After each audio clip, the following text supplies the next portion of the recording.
على أشرف المرسلين سيدنا نبينا محمد وعلى آله وصحبه وسلم. شركة إنني سيدا الله سعوتان وحا قبنقابدي سعوتي مدة إلى أفر بلاد كهر أيا كل ميتين كيسو جوهرية أما كل كيسو جوهرية وكبل عمي دير هوتيل يضع الله يصلى السوق قاضي in reerku u baahan yahay marxaladan kala guurka ah shir weyne musacare markii aanu isu nimi waxay noqotay in loo gogol badsado oo intayadii markii halka joogtay oo kaliya aanan go'aan ka qaadanin ee musacare isaga yimaado marxaladii labaad waxaanu isugu nimi barwaaqo sooran hudheelka la yiraahdo si musacare uu isula qaato waxaanu isugu nimi ilaa 40 nin oo musacare ah oo cuqaashuna hogaaminayso oo wax garadku ku jiro 40 kan nin iyo ziyaadada halka joogay ee isugu yimi ayaa shirkan isla qaatay in uu qabsoomo muddo imika 4 bilood ama 3 bilood iyo badh ka hora halka markii aanu maraynay waan u sii talabadsanay waxaanu tagnay magaalada Hargeysa wax garadkii musacare ee joogay ee ka socday ama togdheer ha ka socdaan ama habargeysaba had deganaadaan ama maydh iyo bariba had deganaadaan ragii halka joogay iyagana waanu la kulannay iyana way nala qaateen reer burco markii hore iyagu waxay yiraahdeen shirkaasi uu ka badan bil iyo waxooga Hargeysa markaanu tagnay waa ku beegnayd waqtigii xisbiyadu shirayeen khaasatan xisbiga wadani golihiisa dhexe waxa la yidhiyay inaan ku beegin shirka maadaama beel aynu ka mid nahay beelaha diga wadanka oo waliba shirkeenu uu xasaasi yahay waa inaynu siyaasadda iyo kala duwnaa shirarkeena waxaanu markaa aan isla eegnay shirka inaanu dib u dhigno waa sababta keenay shirku inuu maanta halkan soo gaadho shirkii aynu u ballansanayn waynaga maanta halka isugu nimi oo 4 bilood kadib maanta uu soo gaadhay maanta oo bishu tahay 13 aad iyo aad baan idinku soo dhawaynaynaa una mahadsantihiin tolka sharafta leh ee ka soo qayb galay aad iyo aad baa u mahadsantihiin waxaanu rajaynaynaa si peaceful ah oo nabadgelyo ah inuu inoogu socdo shirku waxaanu idin ballan qaadaynaa in nin waliba hadli doono biidnillaahi tacaala ra'yigiisa geysan doono waxaanu ka dardaarmaynaa shirkan inaanaan ugu talagelin in lagu siyaasad in lagaga hadlo marka wixii siyaasad ka baxsan waxaanu rajaynaynaa ee horumarka reerka ah ee baahiyaha reerka ah inaynu ka wada hadli doono si hufan oo tuliima ah shirkuna waa inoo furan yahay wassalaamu calaykum waraxmatullaahi wabarakaatuh shirkeennan sharafta leh ee barakaysan ee ilaaha raxmaanka mannaanka badiicu samaawaati walardi dal jalaal walikraam alxayu alqayuum aynu ka baryeenno in ilaahay subxaanahu wa tacaala khayrkiisoo dhayna siiyo ilaahayna subxaanahu wa tacaala shir guulaysta oo liibaana alla ka yeelo ilaahay waxaanu ka baryaynaa subxaanahu wa tacaala shirkeenna in ilaahay subxaanahu wa tacaala midho khayraad iyo midho barakaysan ilaahay subxaanahu wa tacaala inaga siiyo shirku mar hadduu shir horumarina yahay kelmado waana ah oo wacdi ah oo ku saabsan waxa insha allahu tabaaraka wa tacaala innaga iyo muslimiintaba horumar ugu sugan yahay ayaynu diinteenna sharafta leh ka soo qaadan doonnaa oo biidnillaahi tacaala deeqado yaroo kooban iskaga waanin doonnaa marka hore ummad kasta oo bulsho kasta oo islaama oo doonaysa horumar waxa ay ka bilaabmaa horumarku aqoon iyo waxbarasho iyo cilmiguna waa kala sii fadli badan yahay waxa weeye cilmi sharci ah iyo cilmi maadi ah ilaahay subxaanahu wa tacaala sharcigiisa wanaagsan ee sharafta leh qiimo badan buu u yeelay cilmiga iyo culimada nabiguna calayhi salaatu wasalaam culimada dadka cilmiga shariicada gaarsiinaya waxa uu markaa ku ammaanay ajar badanna uu ammaanay ajar badanna waa uu sheegay waxaanu yidhi nabigu calayhi salaatu wasalaam la yastaghfiru lilcaalimi waxa uu dembi dhaaf dalbaya ruuxa cilmiga leh man fi samaawaati waman fi lard عدة كسرون تضبط عر عدة كسرون تضبط دول حتى الحيتان في البحر حتى كلون كبد كتشرانا وحو إلهي دمداف ويدين إياه ضدك إسلام علماء ولا له المسلمين علمي الشريعة برية waxa uu nabigu u jeeday calayhi salaatu wasalaam waxay u baryayaan dadkaasoo dhan qofka ilaahay shariicada baray cilmiga baray dambi dhaaf waa u ducaynayaan marka uu nabigu calayhi salaam yidhi xata alxiitaanu fi lbaxri ama man fi samaawaati waalardi la yidhi waxaa loo jeedaa daabbo kasta wax kasta oo nool ah oo arlada korkeeda ku sugani kaas ilaahay subxaanahu wa tacaala weydiinayaan ilaahay u dambidhaafo darajadiisa kor u qaado xataa malaa'igta ayaa nebigu calayhi salaatu wasalaam wuxuu yidhi ina almalaa'ikata la tadacu biajnixatiha litaalib alcilmi ridan bima yadlub malaa'igtu waxay garbaheeda u raaricinaysaa oo ay isu hoos dhigaysaa raalli ahaansha ay ku raalli tahay qofka cilmiga dadka baraya kuu samaynayo ee dadka barayo sidoo kale nabigu calayhi salaatu wasalaam wuxuu yidhi man kharaja fii talab alcilmi fahuwa fii sabiili illahi xataa yarjic ruuxa cilmi raadintii u baxaa oo shareeco inuu soo barta u baxaa wuxuu ku sugan yahay ilaahay jidkiisa subxaanahu wa tacaala fii sabiili illah buu ku jiraa ilamaa ayaalu ka yimi uu dib ugu laabanayo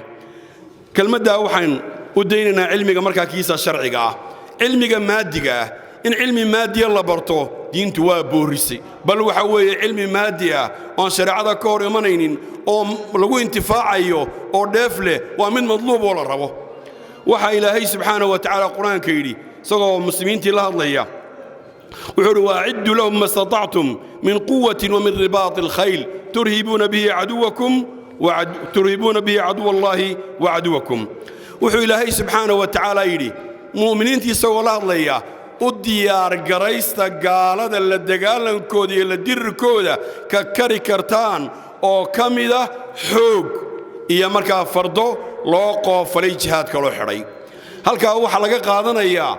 in markaa haddii gaaladii loo diyaargaroobayo oo la doonaya in lala jihaado in xoog la samaynayo xooggaasi marba waa xilliga la joogo wixii u beegtoomaya oo munaasibka ah xilligan oo kale diyaaradihii hubkii dayax-gacmeedadii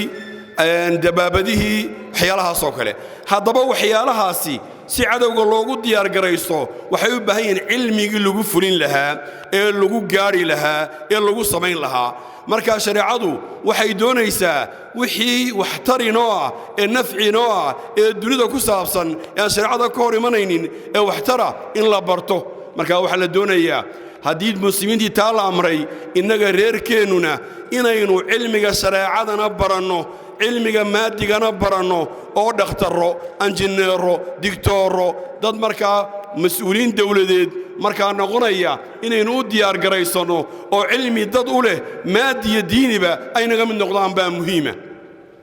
sidoo kale ilaahay subxaanahu wa tacaala aayadda qur'aanka intaasaynu ku dhaafaynaa uu yidhi waxaynu ku xijinaynaa xadiidu caaishata radiyallahu canha iyo anas ibni maalik nebigu calayhi salaatu wasalaam markuu madiine yimi wuxuu u yimi reer madiina iyagoo timirta tallaala oo markaa dhadig ku tallaala tallab dabeetana wuxuu nebigu calayhi salaatu wasalaam ra'yi ahaan yidhi ma iska daysaan wixii ilaahay qoraba iska imanaya dabeetana sidii baa la yeelay sanadkii timirtii waa dhadhayoo waxba waa soo bixi waayeen marka iiga aqoon badan oo iga khibrad badan oo iga xogaalsan marka wuxuu nebigu calayhi salaam u yimi arrimaha aakhiro inuu u aqoon badan yahay oo markaa u xogagaal badan yahay dadka kale oo arrimaha adduunyada halkaa waxaa laga qaatay in loo xogagaal yeesho oo arrimaha maadigaa la barto oo dad la soo saaro horumarka reerka wax ka taraya oo meelo sare higsiga gaadhsiinaya oo dhakhtarra leh oo digtooro leh oo anjineera leh oo mas-uuliyiin dawladeed leh oo markaa hore uga tallaabsada halka reerku jooga marba taana insha allahu tacaala intaasaynu ku dhaafaynaa waxaan iyadana tilmaami lahaa in ay reerku iyo cid kastoo horumar muslimiinta doonaysaa u baahan yihiin midnimo iyo xoog iyo iskaashi iyo wax wada qabsi iyo isku duubnaan iyo laabxaadhnaan iyo xumaanaha iyo colaadaha iyo waxaasoo dhan oo meel layska saaro waxa weeye iskaashiga sharciga ah diinta amartay ilahay wuxuu watacaawanu cala albirri wattaqwa walaa tatacaawanu bilismi walcudwaan ilahay wuxuu leeyahay watacaawanu isu kaashada bilbirri طaacaadka la samayntooda wattaqwa iyo muxaramaadka ka dheeraanshaha laga dheeraanayo wuxuu ilaahay yidhi walaa tatacaawanu ha isu kaashanina cala alismi dembiga iyo macaasida walcudwaan iyo xadgudubka ilahay xadkiisa laga tallaabayo iyo dadkoo markaa lagu xadgudbayo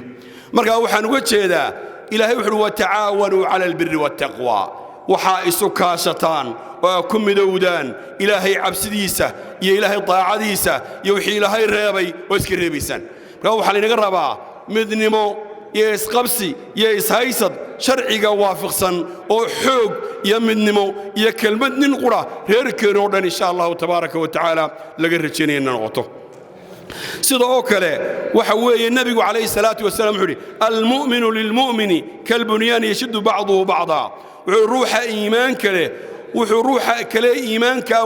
كله ولم بديهاي حق مركا هيلك حق مركا إس هيستك أي بلوشة يسودا هيستو أي مديسنتهاي أي سكودوانتهاي كالبنيان السادسكا دسكا صو يشد واتكينيو بعضه بركي بعض بركا كله نبي عليه الصلاة والسلام حينوت المامية صدار تاسي ديسكو سو هايستو مدبكة سرية شوركا أو هايستو يو حوشينيو يو تاغيريو ساسي المسلمين تنا حالة دودو شبه ده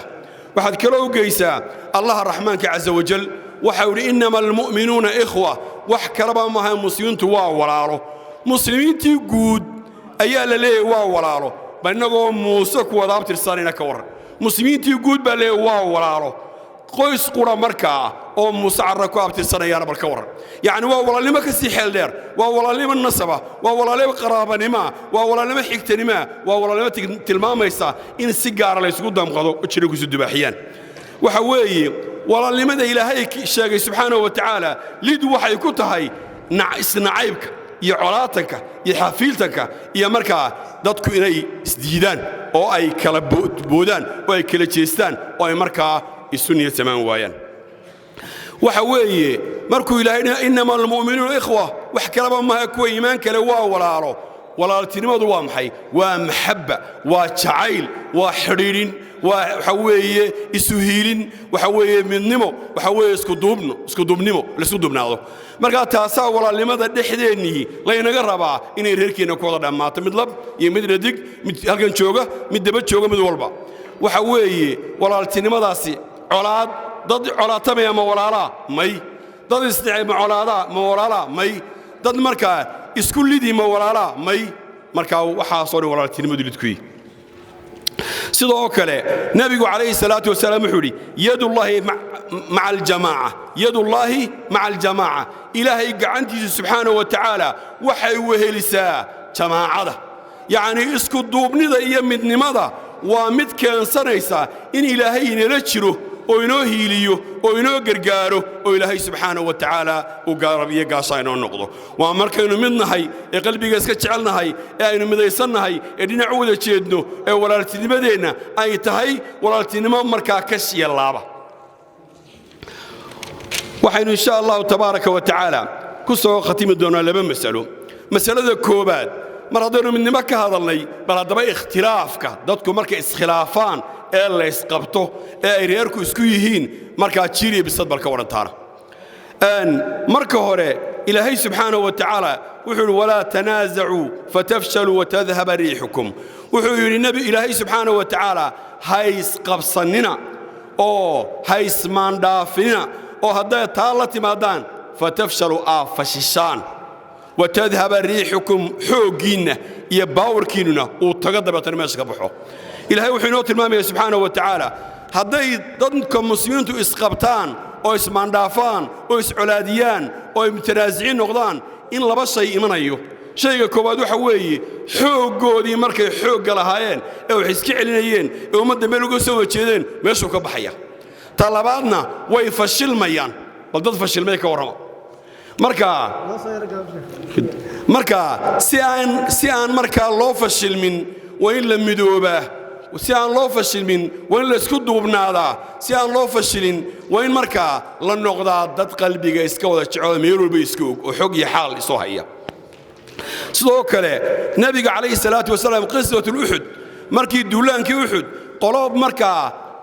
leebleeya ayaa buurbu saaray halkaas oo kala dagaalku halkan uu ka socdaa wuxuu idinku halka jooga cadawga ilaaliya halka dhabar jabka naga ilaaliya cidna dhabar jabinaysa halka ka soo degina buuri nabigu caynkaas uu kula taliyay sallallahu alayhi wasallam iyaguna halkan ay ka dagaalamayeen cadawga halkaas uu jiray si la isu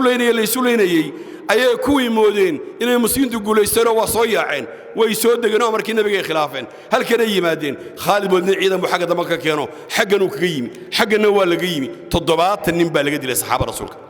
marka khilaafku iyo ismaandhaafku wuxuu keenayaa kaasoo midhan dhiig daata dad islaaya dib waligiiba khilaaf ma waayin waxa kaloo ilaahay subhanahu wa ta'ala mu'miniinta ku yiri wala takunu kalladina ikhtalafu wala takunu kalladina tafarraqu wakhtalafu min ba'di ma ja'atuhum albayinat wa ulaika lahum 'adhabun 'azim waqti ma ku hayo sheekh in yar waliba qod waxa waxa ilaahay subhanahu wa ta'ala uu leeyahay hanoqonina oo xaalkiinu yuu shabihin muslimiinta ummatu muhammaday ummadihii hore xaalkoodii markay iskhilaafeen ee ay kala tageen ilaahay subhanahu wa ta'ala wuxuu ka dhalaaliyay cadaab xanuujinaysa inay aakhiro la kulmayaan marka khilaafka la iskhilaafaya ummadii guud buu sida ugu dhibaatayahay oo cadaab keenayaa bal qoyskeenan muscarra ku abtirsanaya ka war khilaafkiisa waa ka sii daran kaasina marka waxa weeye in aan khilaafka mar walba la afjaro waa nabar oo kale khilaafku nabarka hadii hore loo daweyn waayo uu si fidaya oo si dheeranaya meel fog buu gaaraya waxaan kelmadiyadana waxaan oran lahaa kale dadka ilaahay madaxda inooga dhigay ee cuqaasheena sharafta leh odayaasha mudani ee reerka cuqaashi ay kamid yihiin waxa weeye horta ilaahay wuxuu leeyahay subhanahu wa ta'ala إلهي سبحانه وتعالى النبي عليه السلام حليه من له كلكم راع وكلكم مسؤول عن رعيته متكستو إذن كمده وحبال الراعي وحيل الراعيين آخرا لو يدينه ولو قم مسؤولي أولا لحساب تمية مركا ضد كان سياسيينتو ويسبدلان سياسيينتو عقاشا قيسمش عدة مركا مروا البحكم كايسا مروا برهركو قنقيس هايسا مروا بمسؤولك وعقاش marka dadkan wixii maslaxada ahaa ee u wanaagsanaa aakhiriya duunba wayna ku xisaabtantaan oo insha Allah ta'ala ka shaqeysaan wuxuu nabigu kaleey salaam sheegay dadka mas'uuliintii haday ku dhaqi waayaan dadkooda wixii markaa mudnaa in badan buu nabigu ka digay kaleey salaam wuxuu yiri kullu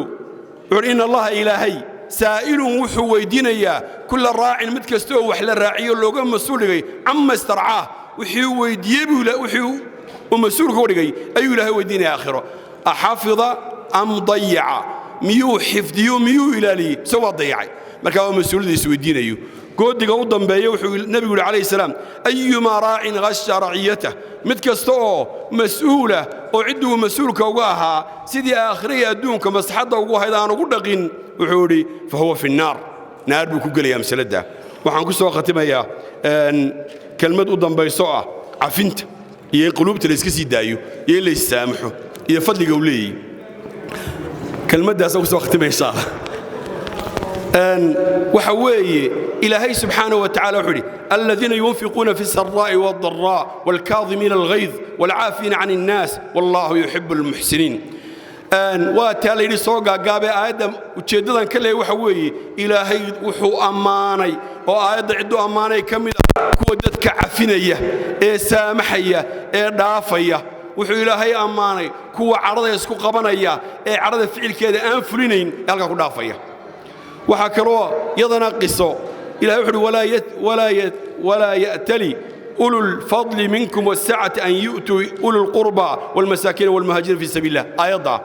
وحليل آيضني أما السيدة علماء بالشيخين حقضوا طهي آيضا وحي كسودكتي نينك اللو يقان الجليل كعظيم كأبو بكر الصديق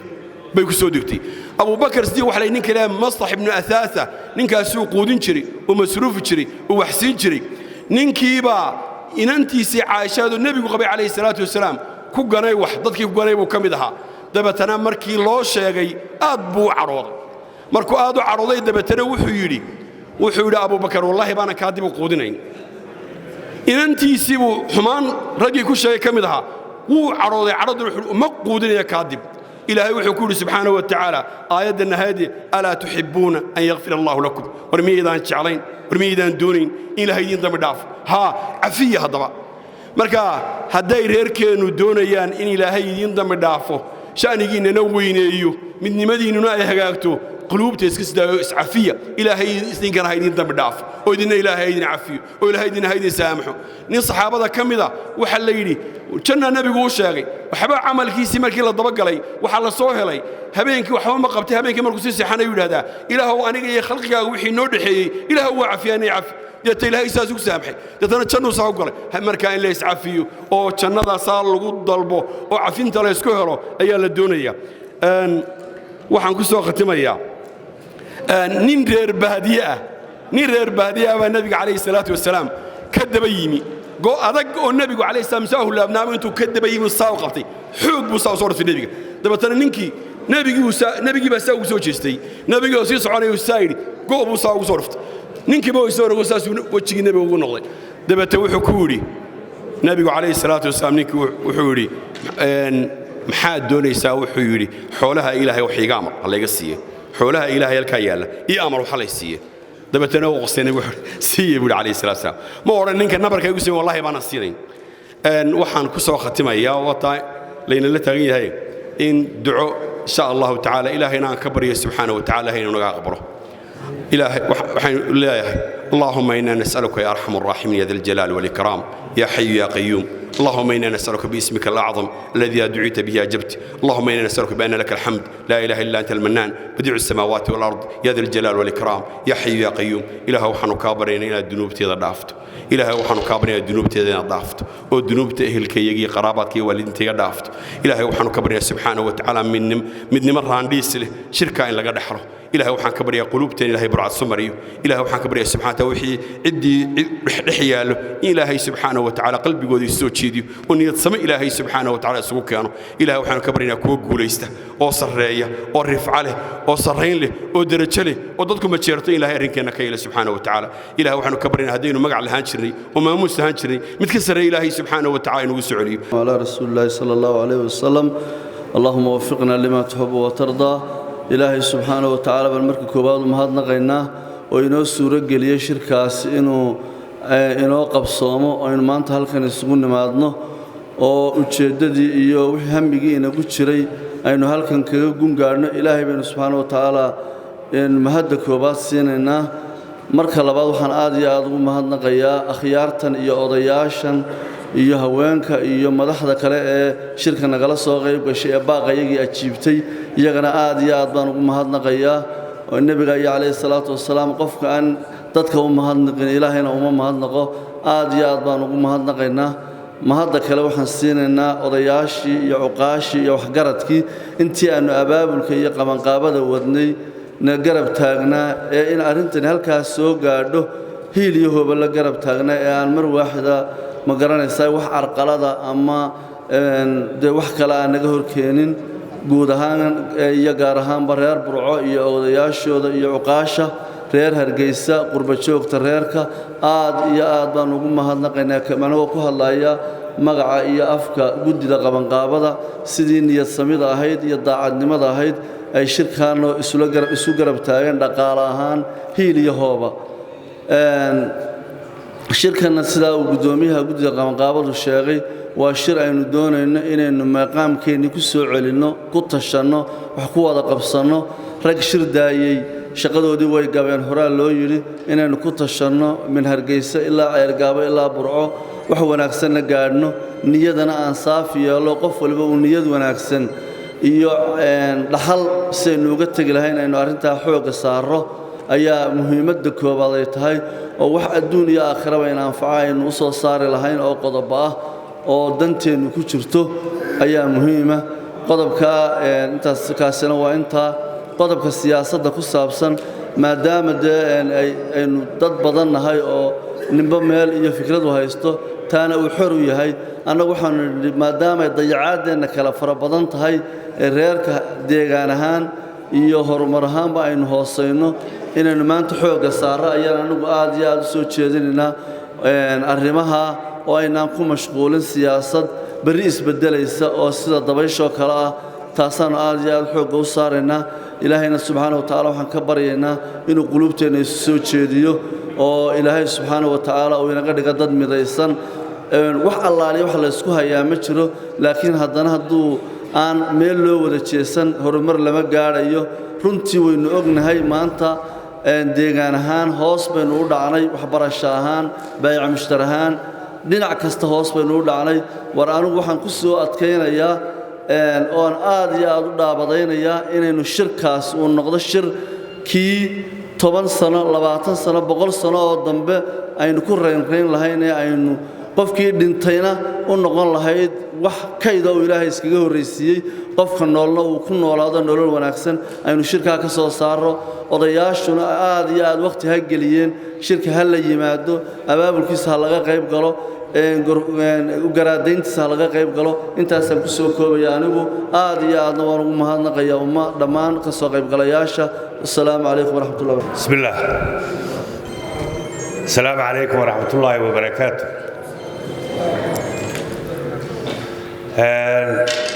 aad bay farxad gelinaysaa shirkan ay soo qabanqaabiyeen ilaahay khayr ha siiyo guddida qabanqaabadu guddida qabanqaabada waxaan uga mahad celinayaa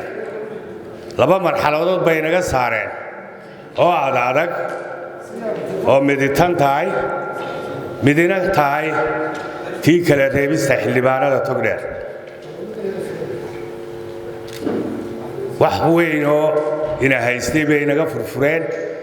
ilaahay waxaan ka baryaa inuu jisaay ka siiyo hawsha ay noo qabteen ee maanta suuro geliyey inaynu halka isugu nimaadno way adkayd in la isu yimaado shirweyne musacarreyn badan baa lagu baaqayay way suuroobi weyday maanta hadday suurowday waxaan leeyahay horumarkiina iyo aayihiinna barbarkay ka baxdaa waaba kala qalan waxa weeye dibudhac baa inagu yimi musacarre waxaanu ahaan jirin buu noqday meelo badan ayuu ka nusqaamay waxaa la doonayaa shirkan inuu ka fekero waxaa nuqsaanta u keenay wuxuu horumar ku gaari karo waxa weeye anigu dooni maayo saldanad oo guddi dooni maayo oo horumarkiinaan doonayaa isu tashada ma lihin reer waliba guddi buu leeyahay maamusha guddi maamusha musacarre oo reer togdheer maamusha ma lihin guddi ilaahay taqaana oo aqoonteeda leh oo dhaqan iyo caade iyo siyaasadba taqaana war ma u baahannahay bay ahayd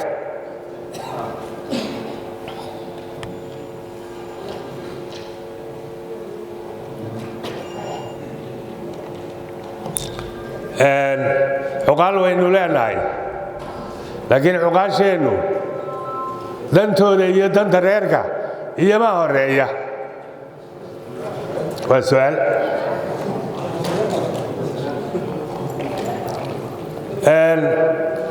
horumar baa marna la soo qaaday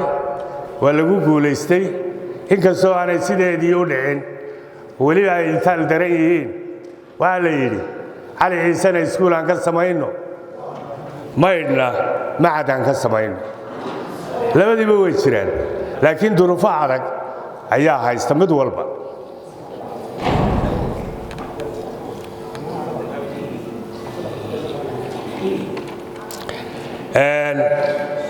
horumarna mar baa lagu talaabsado horumar labaad kaasuba waa horumar waxbarashadu war sanduuq dhaqaale ma yeelana baa la yidhi rag ilaahay yaqaana baa waxay soo jeediyeen waxaan baanka imika loo yaqaano war wax ma isku darsannaa oo inaguna ma ka faa'iidnaa reerkana wax ma uga tarraa sanduuqaa waa wada ogtihiinoo waxaa loogu talagalay 1,000 nin ama 1,000 qof oo musacarra ah inuu ka qayb galo oo isna qofkuna ka faa'iido horumarka reerkana wax lagaga taro halkii la rabay ma gaadhsiisna kunkii qof waa 600 oo kun hadday ugu badato haddii kalena waa ka sii yar tahay marka halkaana dhaawac baa ku jira oo wixii loo tari lahaa reerka waa ka dhiman yahay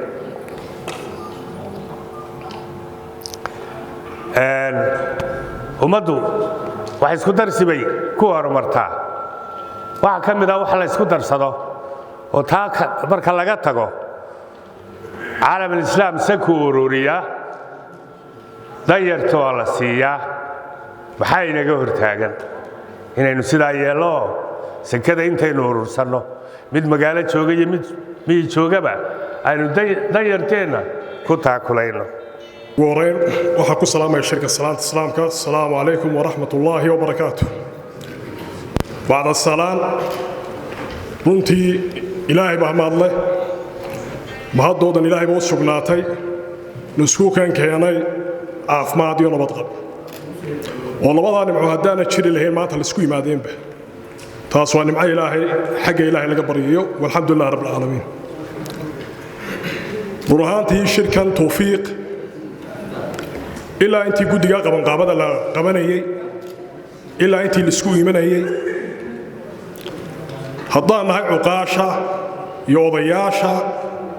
musaacada meel ka soo joogo ilaa ceergaabo hargeysa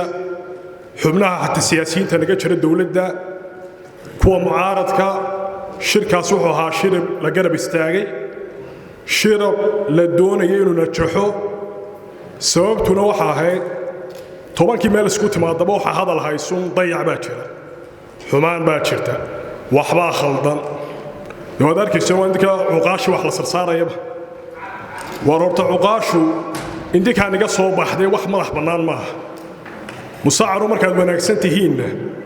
dee cuqaashiina wanaagsanaanaysa marka aad xun tihiinna waan xumaanayna xaqiiqdu waa taa wey albaabkaa nin kastoo ka soo galay laban buu isweydiinaya waa qalbi saliima oo qalbi caafimaad qaba qof ku soo galay oo doonaya inuu maanta horumarka reerka ka qayb qaato iyo qof qalbi xanuunsanaya ka kala soo galo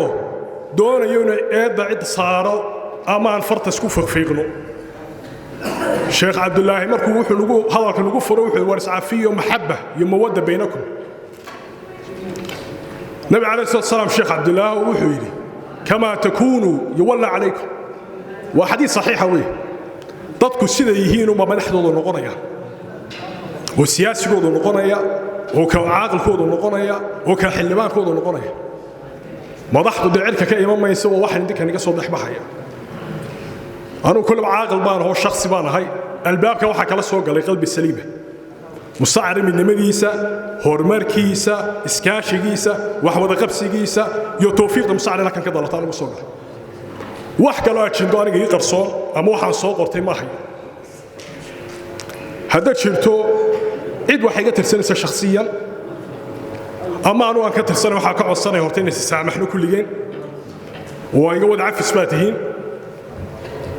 aan u jeesano in badan baa la war waxba khaldanay shirkeena waxa la isku hayaba uu qabsoomi maayo maanta haduu waa guulba haduu ilaahay hoolkan soo wada geliyo taasa guula war dadkii waa soo eegayaan oo shirkeena badan baa soo eegaya dadku waxa leeyahay dadka wiilba ahaaba shiraya musaacarihi baa shiraya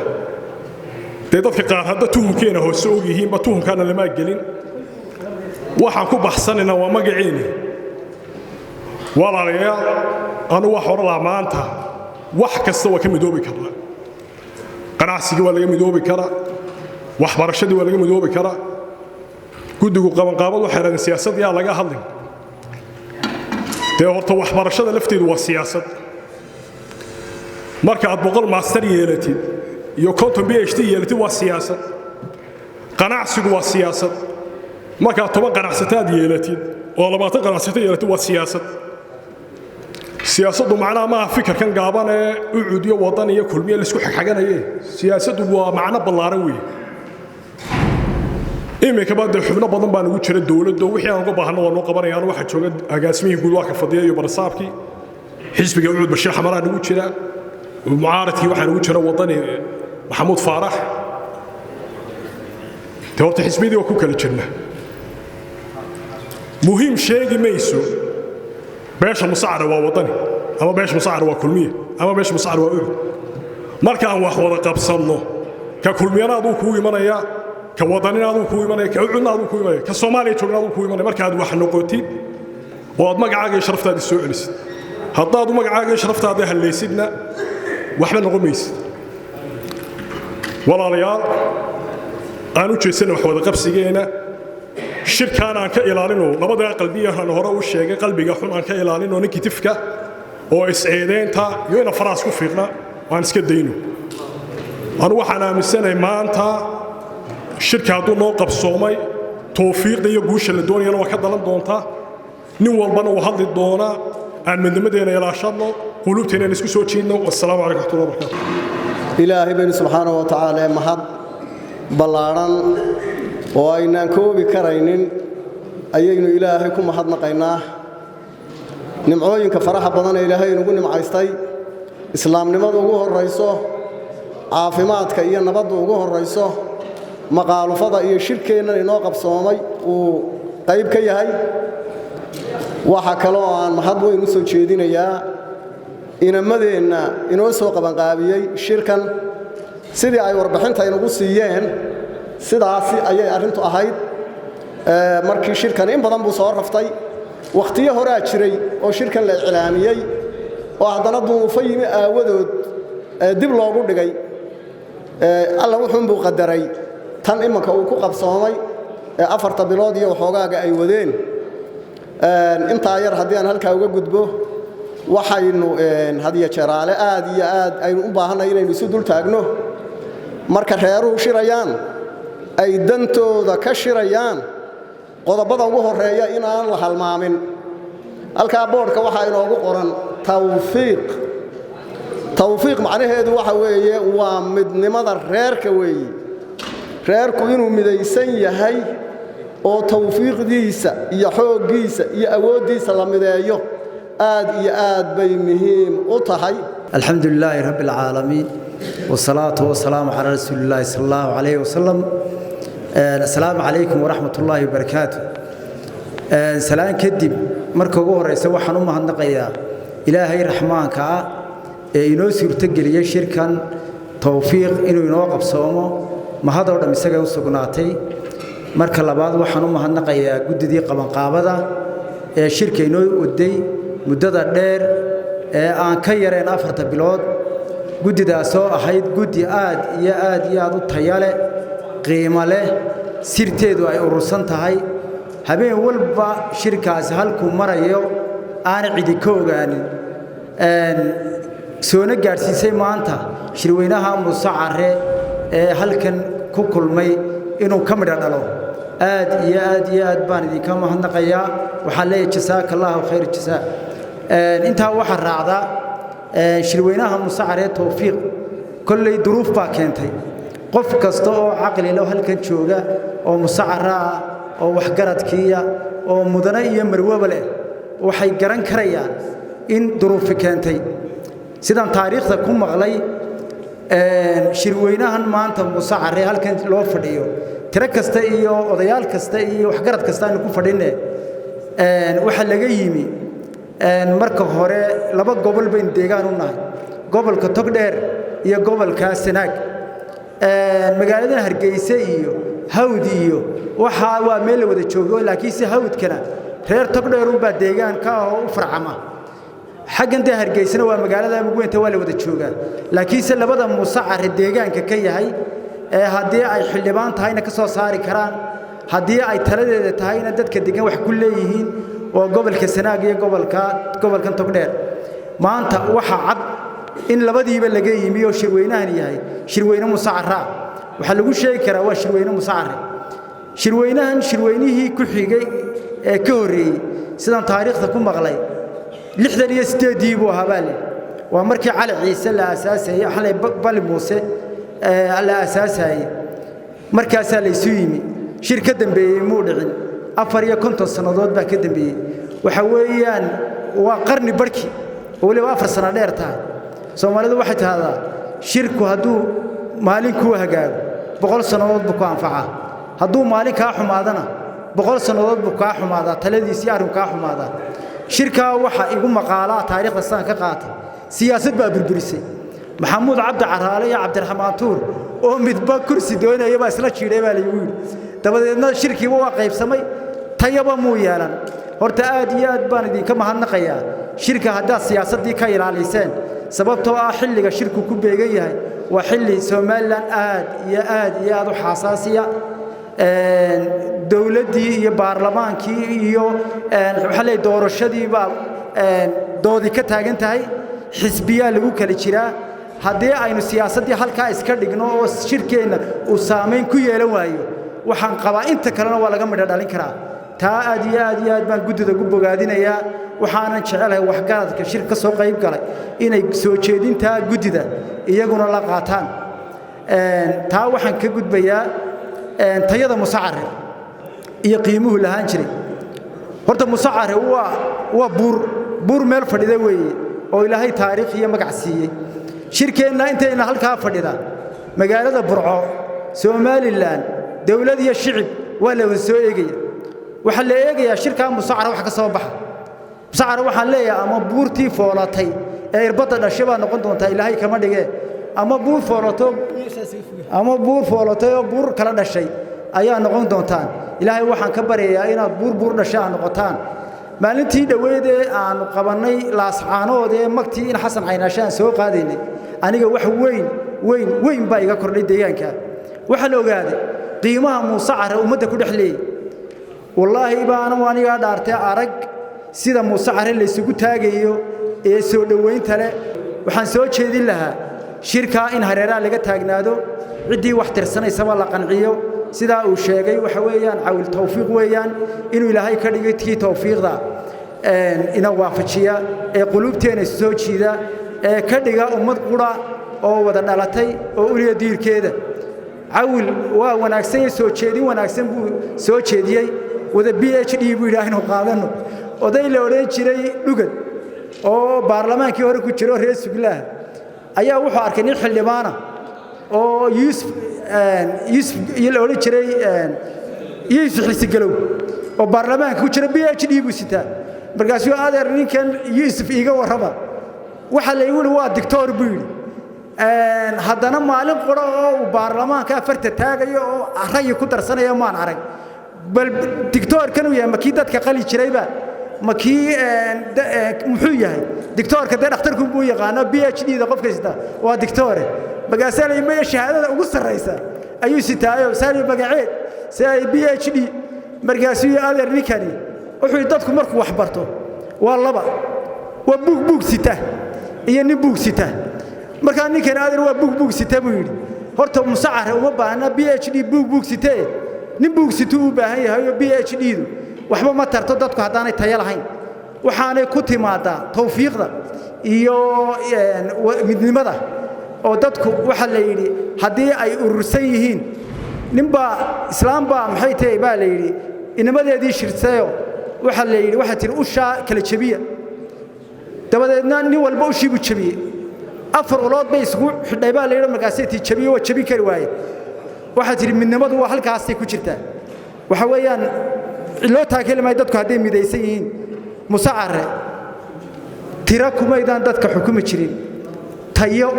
iyo tacliin baa la haydeen ama adduun baa dadka lagu taliyaa labadaasuma bilaad ku taliya maca Mareykanka arkaysa inta dhaqaalaha haystay warshadleeda baa u talisa maca reeyar ama dhaqaalu ku taliya ama cilmiga aqoon buu ku taliya labadiiba aan ka aradanaynagu waxaan leeyahay sida ragga hore sheegay hal dadaalo xaweeyaan meed baan canaan waayin bal wixii dambe hal laga wada hadlo hal laga feejinaado wixii kale ee deereeruhu ay kala cabanayaan hoos u oranayaan ay oranayaan iska turxaan saarayaan deeni walowba waxaan leeyahay la sug madasheeda iyo gudideeda iyo wixii la sug insha Allah assalamu alaykum warahmatullahi bismillahir rahmanir rahim alhamdulillahi rabbil alamin والصلاة والسلام على أشرف الأنبياء والمرسلين محمد وعلى آله وأزواجه وذريته وأصحابه وأتباعه أجمعين. أما بعد waxaan salaamayaa guddida qabanqaabada ee sida wanaagsan inoogu soo agaasitay xaruntan ama madashan aynu shirka ku leenahay. waxaan kaloo salaamayaa goortida aqoon-yahanka culimada dhalinyarada haweenka inta ka soo qayb gashay shirka kan ama shirweynahan loo bixiyey tawfiiq ee uu maanta leeyahay musacri. waxaan taariikhda maan soo gaadhina sheeko ku qaatay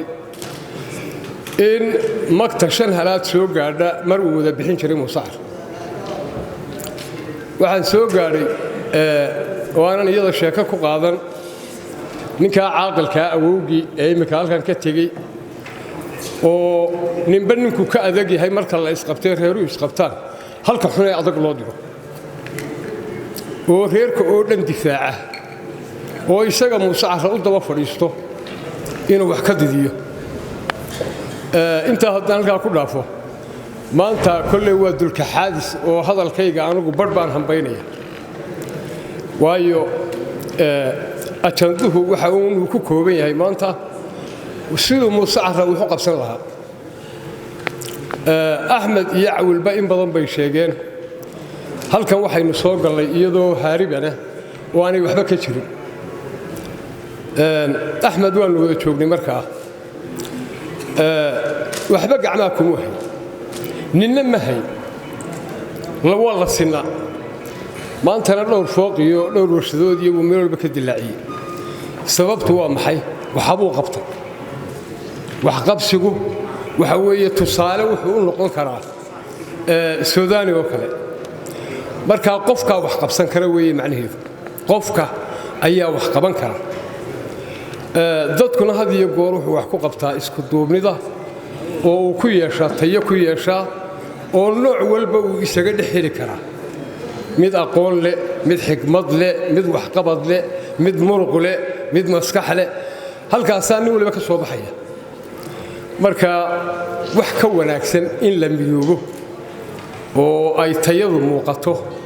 oo tawfiiq iyo calool xaadhan la isugu tago oo taliime iyo xigaalnimo iyo wanaag la isugu tago gacmaha la isku qabsado oo wax lagu wada qabsadaa anigu wax ka wanaagsan garan maayo. salaatu wasalaam ala rasuulillah sallallahu alayhi wasallam. shirkan maxay ahayd shirka musacre ee taariikhiga ah ee madaxda farabadan fadhido haday tahay barisaabadii dalka agaasimayaashii guud madaxda asxaabta qaranka ee heer gobol iyo heer qaran dhammaan cuqaasha waxgaradka waayeelka waa salaamaya. waxaan barisaabadii hore meeyarkii ceergaabo meeyarkii maxay ahayd mayd oo inala fadhiyo shirka laga sheegin dhammaan waan salaamaya. inta aan maxay ahayd seegana waa maxay ahayd waa raalli ahaanayaan. marka hore waxaan isku salaamayaa salaanta islaamka assalaamu calaykum waraxmatullaahi wabarakaatu. sidaa la sheegay guddidii musacre ee inta doora ee muddada dheera ee ka soo shaqaynaysay shirka kan iyo maanta milgahan iyo maxay ahayd midnimadan iyo maxay tahay isu imaatinkan ka soo shaqaysay waan u mahadcelinayaa sidii cuqaashii iga horreysay iyo waxgaradkii halkan ka hadlay ay ugu mahadceliyeen anna waan u mahadcelinayaa ma hadda waan la qabaa. maanta waa taariikh weeye halkan musacra isugu dhan inta aan maxay ahayd sheeko ku qaato dee waxa isugu keen dambaysay dee taariikh dheer baa musacre maxay tahay shirkiisan kanoo kale u dambayso waxa la sheegaa sidii cuqaashii iga horreysay sheegaysay muddo ku soo eeg ilaa 40 sannadood ilaa 50 sannadood. maanta waa taariikh waana farxad intan in la eego musacro rag iyo dumarba leh oo maxay ahayd caqligii musacre iyo maxay ahayd waxgaradkoodiiba isugu yimaadaan arrin maxay ahayd fudud maaha. shirka musacre mid baan ka sheegaya inaan sheego aan doonaya. musacre waxa la waa la soo eegayaa Soomaaliland waa soo eegaysaa ummadda kale maxay ahayd degan gobolka Togdheerna waa danaynayaan oo waa soo eegayaan ayaa halkan laga sheegay. musacre haddii laysi sheegana haddii lagu sheegana waa laysi sheegaa waa laysi sheelaa maalin haddii lagu sheegana waa laysi maxay tahay laysi sheega waa laysi sheelaa Muuse Carre taariikhdiisii waa la og yahay markii Soomaaliya iyo Somaliland marka aan ka hadlo waxay ahayd maanta xadaaradda Soomaaliya ku shaqaysanaysa isha u ah waa tii Muuse Carre dhulka hoostiisa iftiinka uga soo saaray raggii ka dhashay baa maxay ahayd beeshana taa waa la og yahay waa Maxamuud Axmed Cali maalintii Somaliland ay god ku dhacday ee goomoonayd ee la qabsaday ee gobonimadeedii iyo sharafkii iyo maamuuskii Somaliland lahayd godka lagu ridayna Cabdiraxmaan Axmed Cali baa ka soo saaray beesha halkan fadhida miisaankaasay marka hore iyo maxay haytay xoogga ayay leedahay beel qarsoomaysa ma aha waa beeshii gobonimada dhalisay maanta waxa lagu naaloonayo ee marba lagu celcelinayo ee la leeyahay 30 sano la haystay waxa dhaliyay waxa weeye beesha halkan fadhiday ka dhashay ragga dadkoodii iyo maxay haytay siirkoodii baa halkan maanta ku shiraaya oo fadhiya taasi waa sooyaalka taariikheed ee Muuse Carre muddo kala maqnaa nimanyo wax badan waa jireen duruuf badan baynu soo marnay mid siyaasadeed baynu soo marnay dhaawac badan baa Muuse Carre midnimadiisii maxay tahay noloshiisaba gaadhay annagu cuqaal baanu nahay dhaqan baanu nahay waxna waa siyaasad waxna waa dhaqan siyaasadda dad baa yaqaano aqoonteeda leh dhaqanku waa tareeraha lala xidhiidhayo ee cuqaashu magaha u kala qaadayso ee wixii soo kordhaba marka xamiitay mid la xidhay mid dhaawaca mid maxay haytay cabanaya xagga nabadgelyada cuqaasha shaqadeedu waa la garanayaa halka maxay haytay wax ka ciirsan yihiin ee wax hoos uga dhiceen ma aha halkan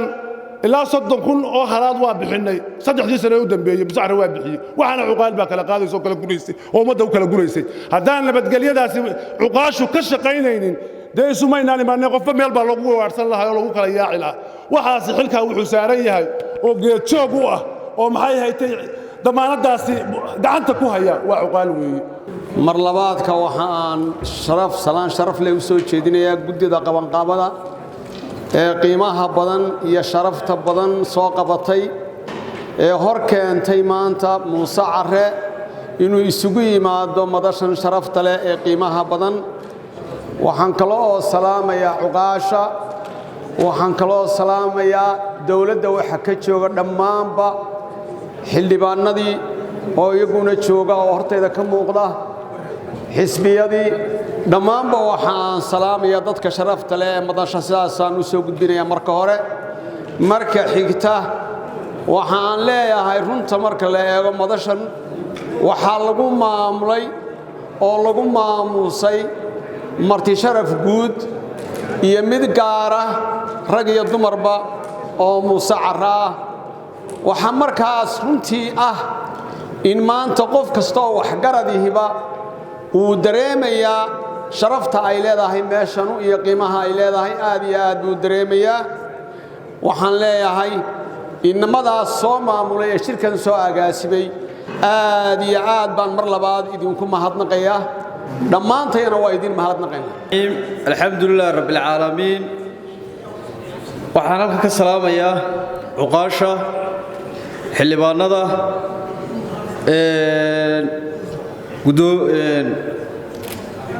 gudoomiyaha xisbiga wacyiga gobolka agaasimaha guud ee wasaaradda ciyaaraha barasaabka gobolka Sool haweenka culimada dhammaantiin waxaan idinku salaamayaa assalaamu calaykum waraxmatullaahi wabarakaatuh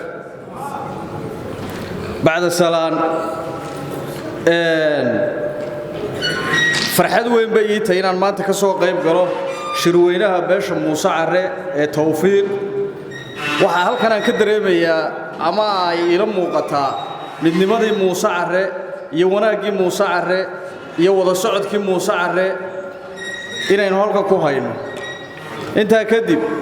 waxaan idin leeyahay ma qiyaasi karo farxadda aan dareemayo waayo waxaan taariikhda ku maqli jiray ama sheeko ku maqli jirnay 1968kii ayaa Muuse Carre shir ugu dambeysay shirweyne Muuse Carre ugu dambeysay shir ay isugu yimaadaan guda iyo dibad meel walba la isaga yimaado magaalada Cali Ciise balli Muuse halkaasoo lagu mideeyay reerka halkaasoo loogu alla bariyay halkaasoo ay ku ducaysteen inta ka dambeysay shirar iska yaryar oo ama siyaasada ama waxyaabo kale oo iska ayahay kii u dambeeyay 2010 buu ahaa ee ka ku dhadhawaa oo lagu aasaasay gudidii mubaax sidaan taariikhda ku hayno ama aan goob joogaba ka ahaa maanta aniga farxad gaar ah bay tahay mar labaad iyo mar saddexaad waxa aan halkan ka sheegayaa waxa igu kalifay inaan caaqil noqdo beesha Muuse Carre anigoo dhalinyaro ah anigoo da'da arkaysaan anigoo ka qayb qaadan lahaa siyaasadda ama mujtamaca adduunku halku maraya waxa weeye inaan dhalinyarada jirta ee Muuse Carre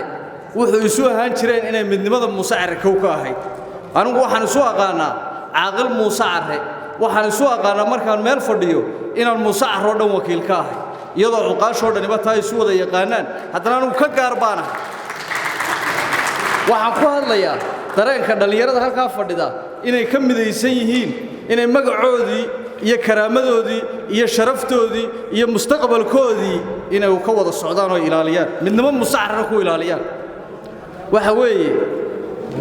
magaca bay odayaashii hore nooga tageen iyo tawfiiq iyo wada socod maanta annagana waxaana looga baahan yahay inaanu tii gacanta ku hayno waxa inta ay raacda walaalayaal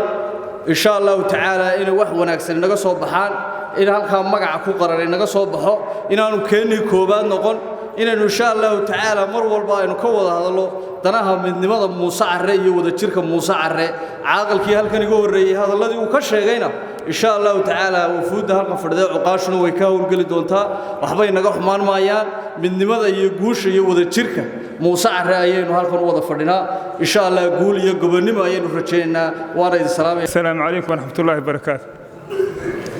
runtii shirkan anagu waxaan ka nimcay gaabo aad baan ugu faraxnay waa soo dhaweynay shirka Muuse Carre in la isu yimaado in xagee Muuse Carre u socda la isweydiiyay jihadee buu ku socdaa masar u socdaa hoos buu socdaa runtii magaca la sheegay taariikh Muuse Carre laha taariikhda rag baa soo gaarsiiyay rag bay gaarsiiyay taariikhda maanta inaga joogna inkastoo laba durufood haystaan duruf waa nafsi bay nahayo taariikhda nafsigeedii hore bay nahaya iyo taraxuma inaga haysta labada durufood sida loo sheegay u Suudaan u sheegay inay isweydiino xagee u socona ganacsiga xageenu ka joogna ummaddu hadaan dhaqaale lahayn meel ma gaadho adduunyada waxa la isku muqanayo dhaqaale mareenka arkaysan wuxuu dunida ku duqmiyaa waa dhaqaalaha dadku hadaan dhaqaale haysan meel ma gaadhaan talabaadna waa xagga diinta hadayna horumarin meel gaari mayno hadda qabaa'ilku inalamadii waxa sameeyeen haday sameeyaan dhalinyaray geeyaan jiilka hoose xaafidul quraan bay ka dhigaan boqolaal bay soo daayaan magaalooyinka anaga ceergaabo iyo qoro dirxmi habar jecelahay way sameeyeen qaar baa Hargeysa wax ka dhiga halka wax ka dhiga 200 300 bay soo saareen waxa la ogaaday ninkaas xagga ganacsiga waa ku horumara ninka quraanka soo bartay hadduu ganacsi furto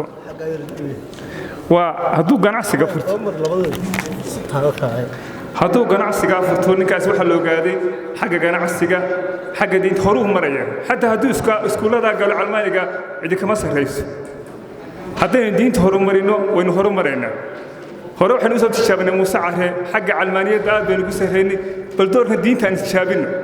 aan diinta xooga saaro horumar baynu ka gaaraynaa haddaynu Ilaahay raali gelino Ilaahay hadhow waynu barak ganacsiga inoo barakeynaya dhalinyarada inoo barakeynaya laakiin sidaas Suudaan u sheegay culimo ma lihin bal maanta jiilalkan cusub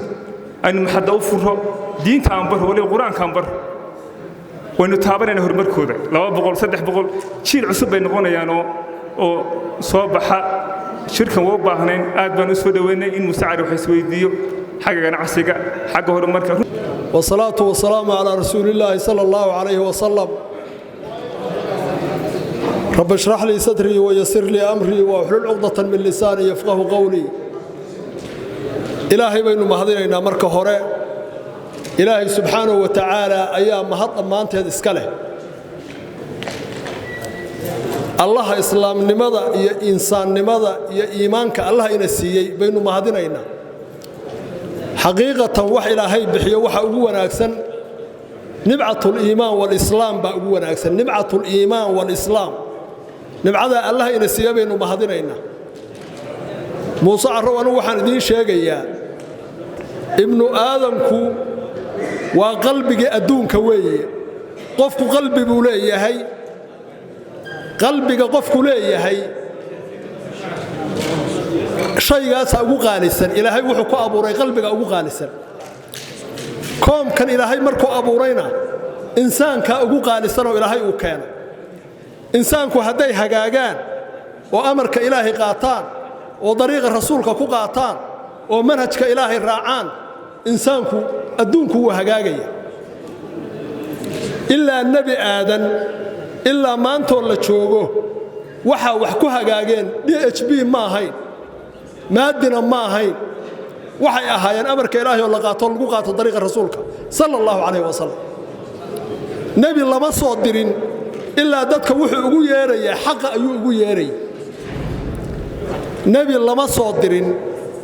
ilaahay subxaanahu wa tacaala wuxuu dadka ugu yeerayay yaa naasu quuluu laa ilaaha ila allaahu tuflixuun buu lahaa war laa ilaaha ila allah dhaaya oo ilaahay waxida oo ilaahay ku xidhnaada oo ilaahay tala saarta oo amarka ilaahay qaata baa nebi walba lahaa nebi hub lala soo diray ma jirin nebi dhaqaale lala soo dirayna mid ilaahay dee fadli ilaahay u siiyey sida nebi sulaymaan oo kale mooyaane adduunka maalku kuma hagaago maadigana kuma hagaago adduunku wuxuu ku hagaagaa diin buu ku hagaagaa muuse carro waxaan idinkula dardaarmayaa carruurtiinna diinta bara waxaan salaamayaa muuse carre ka yimi gobolka ceergaabo ka yimi hargeysa hadday haweenka tahay hadday xildhibaanada tahay hadday tahay badho sabaabka dhammaan waxaan salaamayaa muuse carre waxaan ku salaamayaa salaanta islaamka assalaamu calaykum waraxmatullaahi wabarakaatu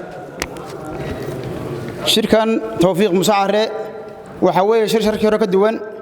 waa shir ay ugu dambaysay 6 sano kor sida loo sheegayo waxaynu doonaynaa shirkaas inuu ka midho keeno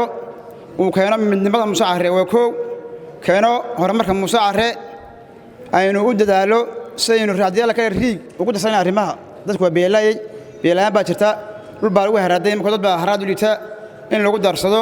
qorshayaasha fara badan muuse carre lahaa in lagu darsado waxaan la ilmaadeen reeyal maanta dee ilaahay baa isu keenay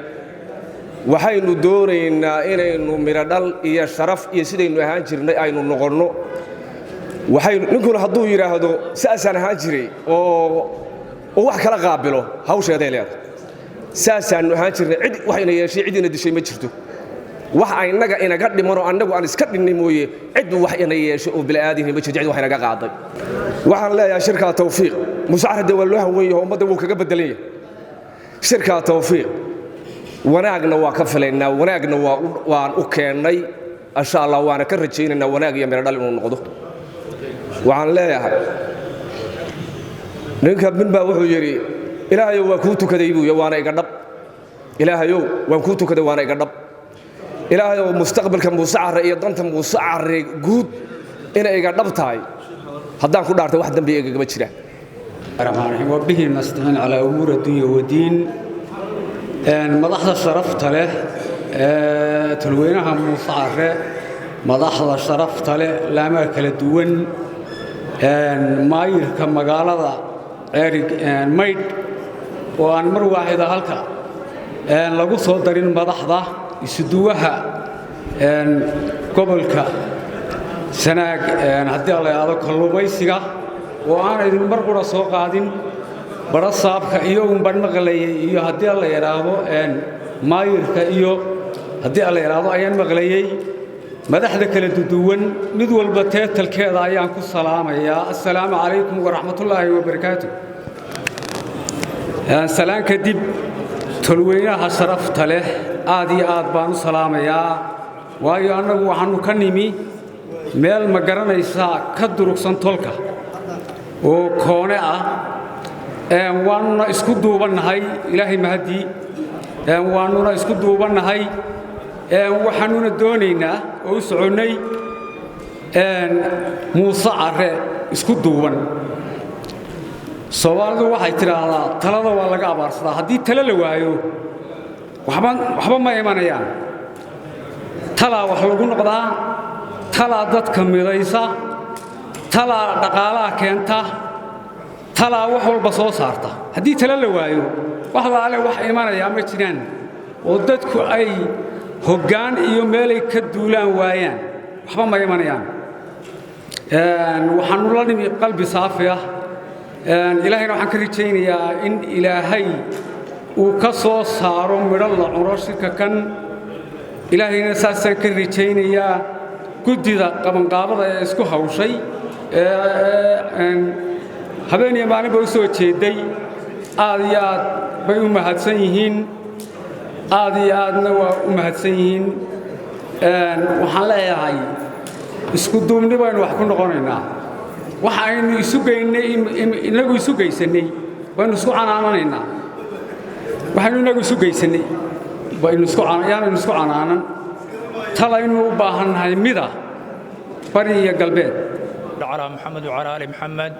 وبالله نستعين على أمور الدنيا والدين ضمان وحن سلام يا خيارتي سقوطي من مدرشان قروح بدني هو الكنسوب حسين مصعره عدو لي بمنصب كايله هي مقع عيله هي بانكو سلام يا دولتي الشعبه waxaan si gaar ah u sii salaamaya oo boqolkiiba boqol iyo siyaado ka badan hablaha musacare ee dhalasho iyo dhaxdin isugu jira ee halka fadhiya ayaan salaamaya gaar ahaan baan si gaar ah afkan u dhaweeyaa waxaan si gaar ah u salaamaya boqolkiiba boqol iyo in ka badan hablaha musacare halka soo fadhiya aan filayo inay dhalasho iyo dhaxdin bay isugu jiraan ayaan si gaar ah u salaamaya boqolkiiba boqol iyo in ka badan halkan dawaynu isgaranaynaa xigaal badan baa fadhiya dawlad iyo shacab iyo mucaarad iyo maxaafad iyo guddoomiyeyaal hore iyo qaariminka cusub iyo nooc waliba waa jooga cid walba waxaan ku salaamaya salaanta islaamka assalaamu calaykum waraxmatullaahi wabarakaatu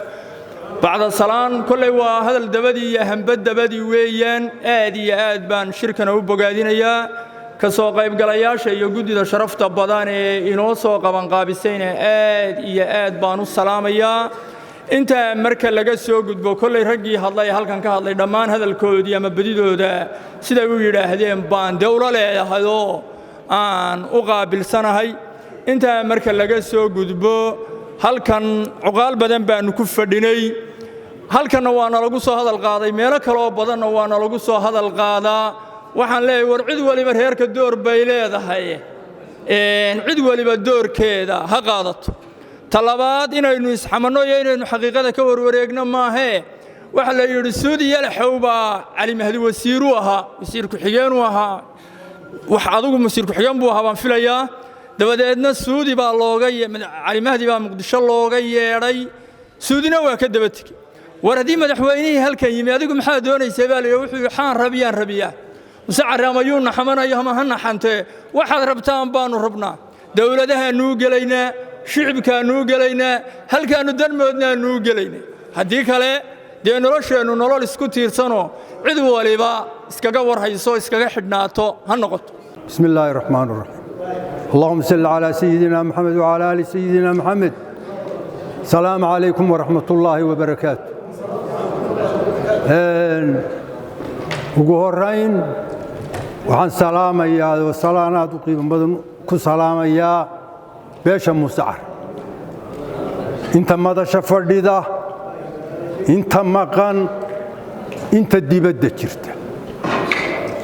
inta waddanka gudihiisa ku jirta dhammaan meelay joogaanba reerka musacare aad baan u salaamaya dhallinyaro iyo waayeel cuqaal iyo odayaal aqoon-yahan iyo siyaasiyiin dhammaan aad iyo aad baan u salaamaya waxaan idin farayaa oo idin yar taabanayaa waxaa la yidhi dadku haddii wax la garan waayo waxaad ahaan jirtay baa loo noqdaa war markaynu wanaagsanayna sidaa ahayn sidaynu ahayn maxaynu ahayn ilaa saaka hadalka raggu wuxuu badnaa musacare ha midoobe musacare muxuu ku midoobayaa laguma darin waa in la helaa wixii lagu midoobaya musacare saddex waxbuu horta isku wadi raggaannu soo gaadhay isaga oo midaysan muxuu ku midaysnaa wuxuu ku midaysnaa magaca guud ee musacaru wada ilaalin jira meel kastuu joogo magacu gaadhkahay nin waliba wixii magaca dhaliil ku keenaya waa ka dagaalamay wuxuu mursacare ku midaysnaa way isu hiilin jiri hiilku ku midaysnaa kursigu isugu hiilin jiray xaajadu isugu hiilin jiray wax walba way isugu hiilin jiray kulligoodna walaala may ahayn sida raggu yahay un bay ahaayeen haddana hiilku waa ka dhaxay waxaan xusuusnahay berigii cabdiraxmaan axmed cali la doortay ayaa nin la odhan jiray cabdilaahi siciid caraale xamar yimi anigu markaa xamar baan joogaa markaasuu raggii xamar joogay u yimi wuxuu war ninkii cabdiraxmaan baanu isaragnado waa lacag la'a lacagtaa xusbiga waxaan ahayn ma hayn lacag doona oo yaa qaadayaa la yidhi anaa qaadayay xamar baa la joogaa raggii xamar joogay lacag bay isa saareen ragga isa saaraya waa kuwama waa ismaaciil naxar waa ismaaciil axmed ismaaciil waa carab saxardi waa cawil cali ducaale waa raggii dowladda ku jiray ee gudaha ugu jira kursigaasay daafacayaan cabdiraxmaan saaxiib lama wada ahayn raggaas laakiin inaanu kursigaa ku ceeboobin ayay ku dagaalamayaan lacagta xusbiga mooye lacag kale ku dhaqdhaqaaqo oo ku socsocdo oo isagu wax ku shirshiriyo yaa lacagtaa loo bixinaya lacag xusbiga lagu wadayo ma ahayn lacagta xusbiga waa meel gooniye weeye hiilka ninka halkaasay uga hiilinayaan uga dagaalamaya midnimadu waxay ku imanaysaa laba qodob oo keliya inaad magaca wada ilaalisaan iyo inaad isu hiilisaan kursiga isugu hiilisaan ganacsiga isugu hiilisaan wax walba inaad isugu hiilisaan magacna inaad wada ilaalisaan laba wax bay ku dari jireen laba wax ayaa raggi ku dari jireen markay iyagu midoobaan waxay ku dari jireen inay tolkood kula noqdaan taani habaryoonis wadan ma socdeen dee waa beeg ninka idiin sheega musacaroo keligiisoo bannaan marayo cidlo maraya cidlaa laga heli laha xaggee u dhaqaaqi lahaayeen habaryoonisoo dhan bay dabada dhigeen oo garba ka dhigtay oo gaashaanqaad ka dhigtay habaryoonisoo dhan baa ilaalinaysa yaa u soo dhowaanaya iyaguna hoggaankii bay wadaan waa socodsiinaya waxay ku dareen dowladnimaday ilaashanayeen waxaa idinla gudboon idinkoo mida iyo idinkoo habaryoonis wata iyo idinkoo dowladda ku jira oo ilaashanaya kama bixi kartaan dowladda kamana bixi kartaan tolkii haddaydan labadaa ku darin labadaa ninka yidhaahdaan labadaba ka go'aan mid ka goono ma shaqaynayso intaba waa ilaalinaysa laakiin saa isugu ilaalinaysaan waa taba waa wax idiin furan waa arrin bolosya weeyaanoo xigmaddeeda la weeye saddexdaa isugu ilaalin lahaydeen tolkiin kama bixi kartaan habaryoonis baa tihiin nimaan habaryoonis wadani ma soconayo waagii noogu dambaysay cabdiraxmaan axmed cali allah u naxariistay xamar ka yimi ayaa musacaruu shiru qabta cabdiraxmaan noo kaalay baa leeyahay shirka waa jooga anigu rag maanta xooggiisii aanu noolayn ayaa fadhiya farxangara ka mida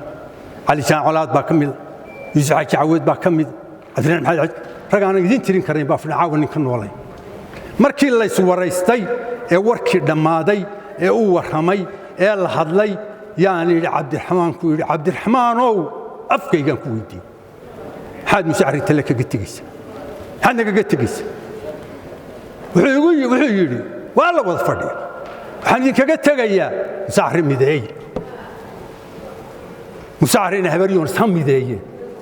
habaryoonisna isaa ka midayso waxaan intaa inuu wax idin goynayaa ma jiraan xusbigiisii kama hadlin federaalku ku jira ii raaca ima odhan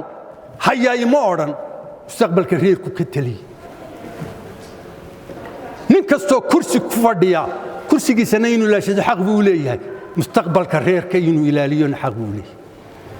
isaguna in kursiga lagu ilaaliyo oo lagu xushmado oo lagu qadariyo weligay nin kursi ku fadhiyo musacar ama caayo la heli maayo xaashaa lillah isagana in kursiga lagu ilaaliyo oo lagu ogaado aan la qaawin xaq buu leeyahay isaguna inaanu kursigiisa mustaqbalka reerka ku dilin xaq baa loogu leeyahay intaasu boolasi laysku ilaalinayo dhan bay u baahan tahay waxaan idin leeyahay musaacaro waa wanaagsantihiin waxaa la waxa qabtaan ma jirto faraa leedihiin xoolaa leedihiin degaamo badan baa leedihiin tacliim baa leedihiin wax walba waa leedihiin waxaad intabaysaan wax laydin yeelayna ma jiro cid idinma layn laydinma gumayn waxaa qabtaan ma jirto waxaynu markaa karaamadii tan laysugu yimi maanta ee shirkan loo qabtay ee dabada looga riixayey wuxuu ahaa sidee karaamadii loo soo celinayaa burcadan aad arkaysaan waxaannu garanaynaa annagu soo joognay iyada oo reer waliba ninka dhinta kafantiisa nin laga doono nin qura aan hebel garanayo aan nin labaadoo kale oo loo tagaa jirin baanu anagu joognay aanu garanayno haddana magaceennu hay ahaa magaceen xaggaa karaamada ka dayaysaan labada aan idiin sheegay baa ka dayaysa kow tol baa leediin tolka dhexdiisa weynaa karaamo ka yeelata laba dowladnimada inaa ilaashataan weyn oo iyada ruuxadeeda aydan waxay musayga raa la yidhi baa yidhi raggii hore dee ku taaman jiray musayga raa yidhi dardaaranku ka tegay odhan jiray hana hamrannina dowladna yaan laydinku diline iska baariya oo cadaawad hawtusa aan hadalkii ku soo gaabinaya xidhuun baa hadalka la yidhi dood kale ma ahayn inaan u baxo waxba ma qabtaane waa wanaagsantii waxa yare idin dhimanna dhammaystira wasalaatu wasalaamu calaa rasuulillaah mahadoo dhamm ilaahay bay u sugnaatay waxaan ku salaamayaa dadka sharafta badan ee ka soo qayb galay shirkan qof walba magiciisa iyo mansabkiisa assalaamu calaykum waraxmatullaahi wabarakaatu arrinta dulucda ah ee aynu ka hadlaynaa waa horumarka muuse carre waxaan aad iyo aad u bogaadinayaa u ammaanayaa guddida qabanqaabada shirkan oo aan la qabo cid kastoo halkan ka hadashay inay u soo dhabar adeegeen hawl aad iyo aad u culus oo cid waliba ay weydiinaysay in ay ka dhex eegto ujeeddada ay leedahay in ay ka fuliyaan isla mar ahaantaana ay iska eegayeen wax kastoo ku agaynisa inuu shirkaasi wado iyo in kale inuu qof waliba ka dhex baadhayay waxaa la yidhi umusha waxa u danaba ilmahana u dana siyaasiga muuse carre aqoon-yahanka muuse carre madax dhaqameedka muuse carre iyo qofka dhallinyarada muuse carre haweenka muuse carre waxaa u dana ayaa u dana qof kastoo muuse carre ah waxaynu ka horraysiinaynaa wax kastoo aynu kala nahay waxaynu ka horraysiinaynaa oo aan aaminsanahay midnimada muuse carre muuse carre meelo badan buu ka horumaray dhinaca waxbarashada gobolka togdheer waxaynu nahay ama habar yunis cidda keliya ee fiidhgaraysa iskuul boodhina oo ay ka soo baxeen arday badani oo ku bilaabatay xoogga iyo dhaqaalaha muuse carre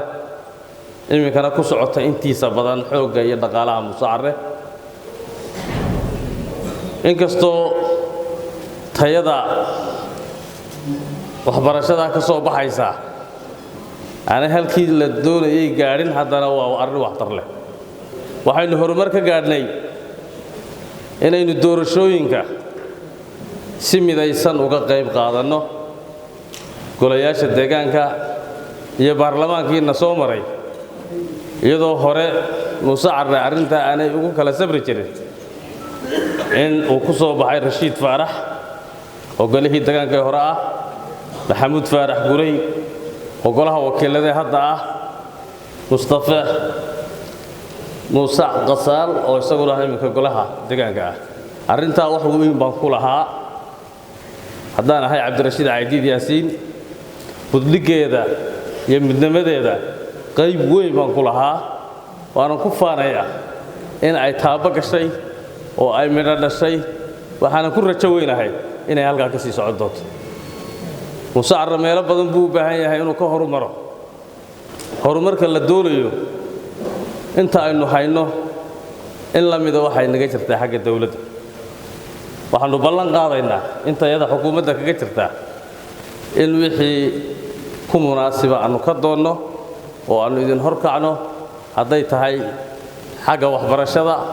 hadday tahay xagga shaqaalaysiinta hadday tahay wax kastoo intifaaca oo ay xukuumaddu hayso inaannu ilaa halka ugu sarraysa aanu gaadhi karayno ilaahay tawfiiqda hayna waafajiyo magac fiican baa shirka loo bixiyey anigu xoolo marka kaabayaasha dhaqaalaha in aynu ka wada hadallo oo si xog waraysiya aynu uga wada hadallo diyaar baanu idinla nahay xogteediina waanu idiin sidnaa waanu idiin sii bandhigi doonaa haddii ilaahay yidhaahdo waxaan ku celinayaa xusaya dhismaha waddada tabca waxay leedahay guddiyo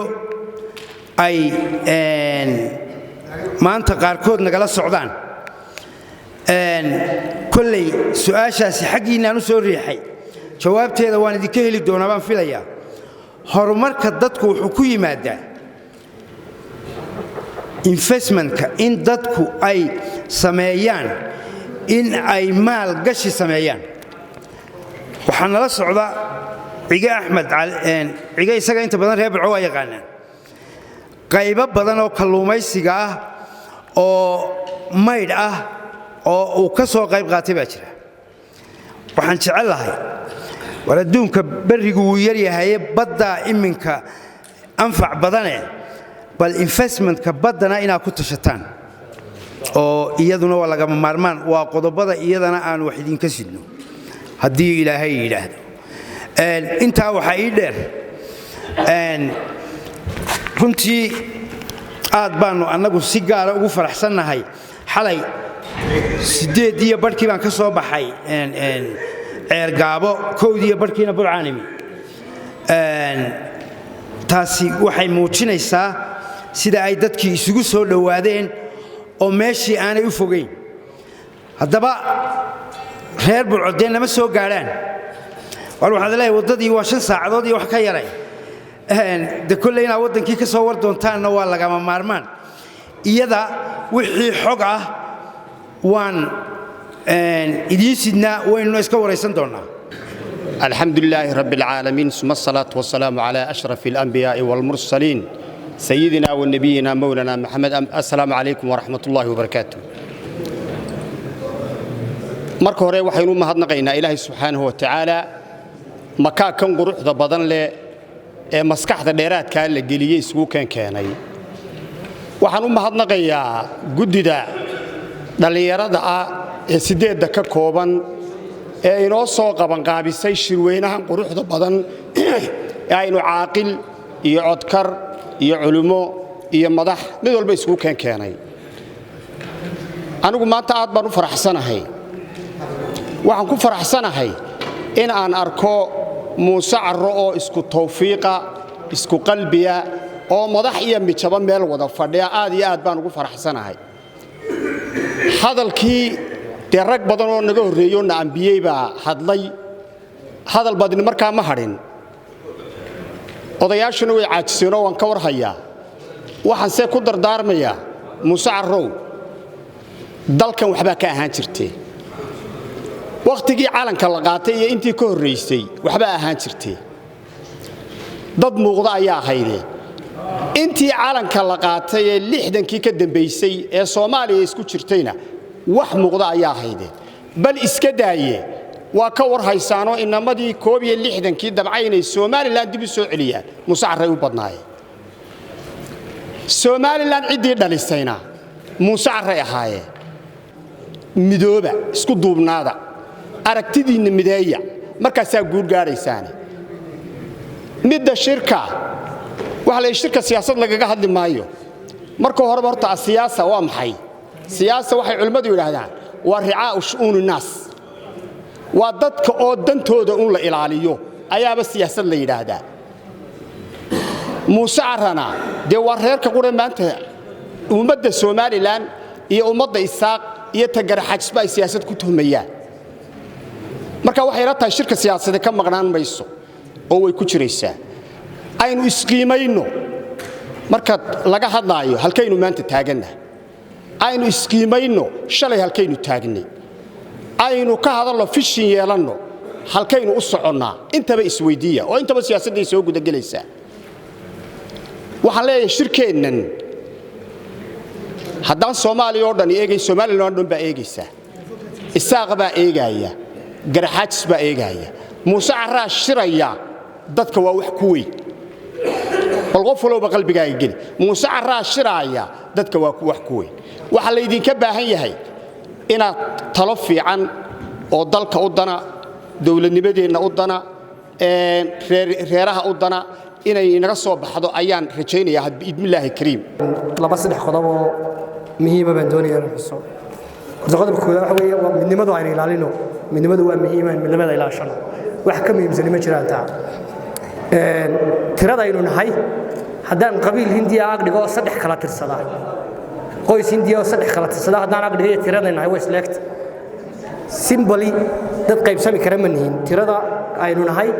iyo deega iyo madash iyo goobta aynu ku noolayn boqorada aynu adduunka kaga noolahay ummad qaybsamaysa ma nihin marka midnimada ilaashano fadlan hal la fadhiyo labada qodob aan ku daray waxa weeye shirkan insha Allah haddii ilaahay ka dhigo waxa mustaqbalka laga rajaynayaa inuu musaacir guddi rasmi ah yeesho guddi rasmi ah ku jirta ajandaha kana soo bixi doonta kuna qaadanaysaan insha Allah qof waliba qorshihiisa guddida anagu waxa soo jeedinay 8 xubnood inaanay ka badanin waayo 8 xubnood wixii ka badan waxay noqonayaan dheeri milixda khubadata way noqonayaan kaas waa qodob waxa kaloo jira insha Allah way soogiinay dadku qabaa'il iyo madaxyeen kala nahay qolo walba 20 qof oo ergey baa jiri doonta shirka ku soo hari doonta maalinta ay marti sharaftu inaga tagto haddii galabta inoo suurta gasho iyo haddii berita noqotaba ergadaasi waa 80 qof oo ergey baa ka soo qayb galaya magacyadoodii waanu haynaa waana dadka la doonaya inay hawsha falanqeeyaan cuqaashuna way ku jirtaa cuqaashu marnaba ka tagi mayso hawsha iyo ergeedu hawsha way wada wadaysaa insha Allah in badan waxa laga soo sheegay taariikhdeena shirkan waxa la soo qaban qaaminayay muddo 4 bilood dhowr jeer horena wuu baaqday marka anu waxaan qabaa shirkan intaas oo dhan qaatay ajandaha inoogu qoranay inuu yahay ajanda aad u yar ajanda in la ballaariyo ayuu ku fiican yahay qodobkan horumarintu waa qodob kaliya oo kamid ah oo aad u kooban baan u qabaan uu yahay hayaa badan baa laga baahan laga hado qof waliba meesha xoqonaysa inuu ka hadlaa u baahan yahay arrimaha siyaasadda iyo waaqac jooga laga hadlaa loo baahan yahay haddii imika badan baa la hadlayo kaftankayga waxa weeye waxa la musaacir waa la soo ogaya shirka musaacir dowladda soo ogaysa habaruus baa soo ogaysa garxajis baa soo ogaya haddii la yahay shirkii musaacir way shirayaanoo siyaasadba kamay hadal ummadda ilaahay way qoslaysa dadkuna waa yaabay inaguna waxaynu ku caan baxnay magaca siyaasadda iyo talada ayaynu ku caan baxnay oo markale maxay ka shireen marka la yiraahdo way isu wacdiyeenoo waxay ahayd sikada bixiya tabakaayno furta baa mishar noqda waa ruuxaas wax dadka saariya ma aha shir la taga ma aha shirka hal la ballaariyo ajandiiso waxa ummadana cuntuma inagana cuntuma shirkan kaga hadal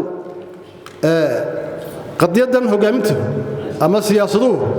waa waxa kaliya musaacir ku suntan yahay tii haddaynu ka tagno waxaad moodaa in laga baqayo hanka laga hadlayo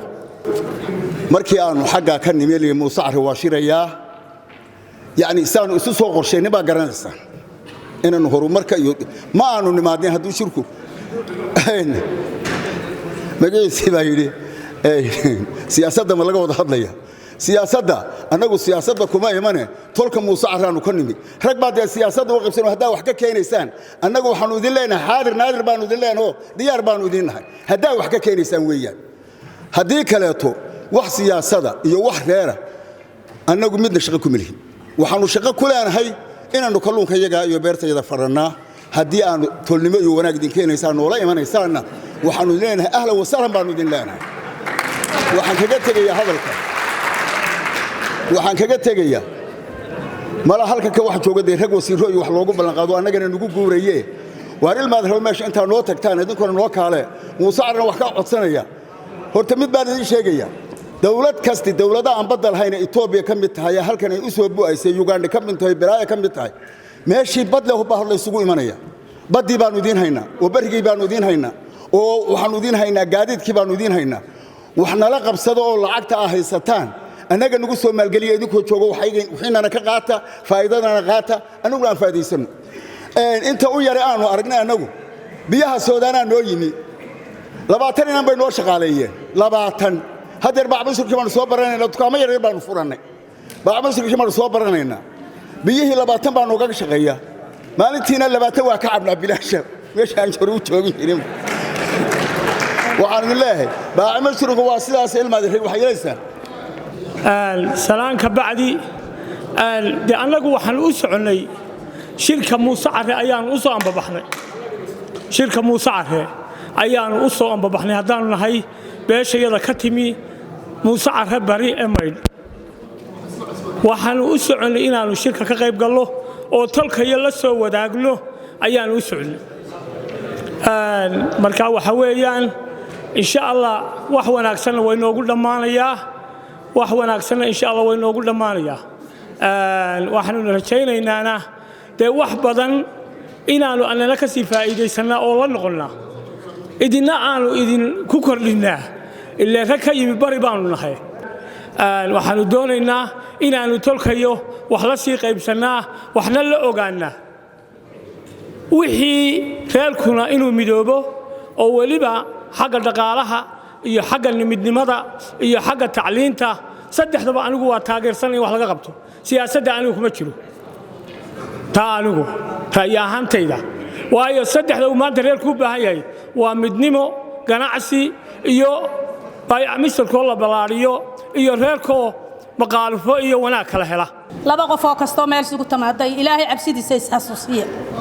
aynu ilaahay ka baqano anagu in yar baan habla idin la joognaa barigi hore habar yoonistu waxay ku xaman jirtay Muuse Carre hablaha ay wanaagsan yihiin oo hablaha ilaaliyaano de Maxamuud Axmed Ali tacliintii uu baa ka soo bilowdeen wixii aan xasuustay iyo wax badan oo dhimanba waxaan idinku guubaaminayaa hortiisa ayaga oo hareertaada midigeega hareertaada bixinay dhammaan وقاشة madaxda dawladda odayaasha dhaqanka aqoon-yahanka iyo waxgaradka reerka rag iyo haweenba waxaan ku salaamayaa salaanta islaamka assalaamu calaykum waraxmatullaahi wabarakaatu walle waqtiguna gaaban yahay waqti gaaban baa leh hadalkeedna gaaban waqtigu waa inagu gebagabo oo aynu iska soo xidhaynaa kolayse ku socoto laakiin inta aan hadal kala gelin waqtigii doorashooyinka laga yimi kadib magaaladana waan ka maqnaa dibaddana waan u yar baxay iminkana waan soo noqday maanta mar ay ka badan tahay Muuse Carre oo ay ka tiro badan yihiin kolley ma jirto aniga iyo mataankayga Mustafa Calas waxaanu halkan si mug iyo miisaan leh uga mahad celinaynaa sidii fiicnayd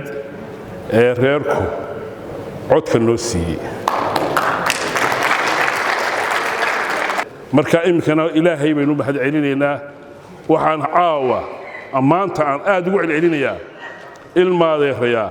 ilmaadeerayaal hadday doorasho nagu timaado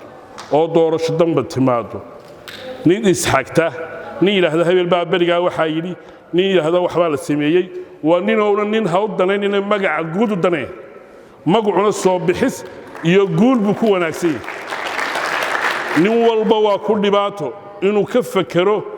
jilib iyo qayb iyo urur iyo dhinac toona ka fakero waxay danteennu ku jirtaa in magaceennu jiro waxay danteennu ku jirtaa in golayaasha jira aad ugu tagtaan dad idin jooga haddii aad weydaan kuu doonaa ha ahaade haddii aad ka weydaan golayaasha dad idin matala waxaad noqon doontaan dadaan lagu xisaabtamin dadaan qorshaha lagu darsan dadaan la soo hadal qaadinba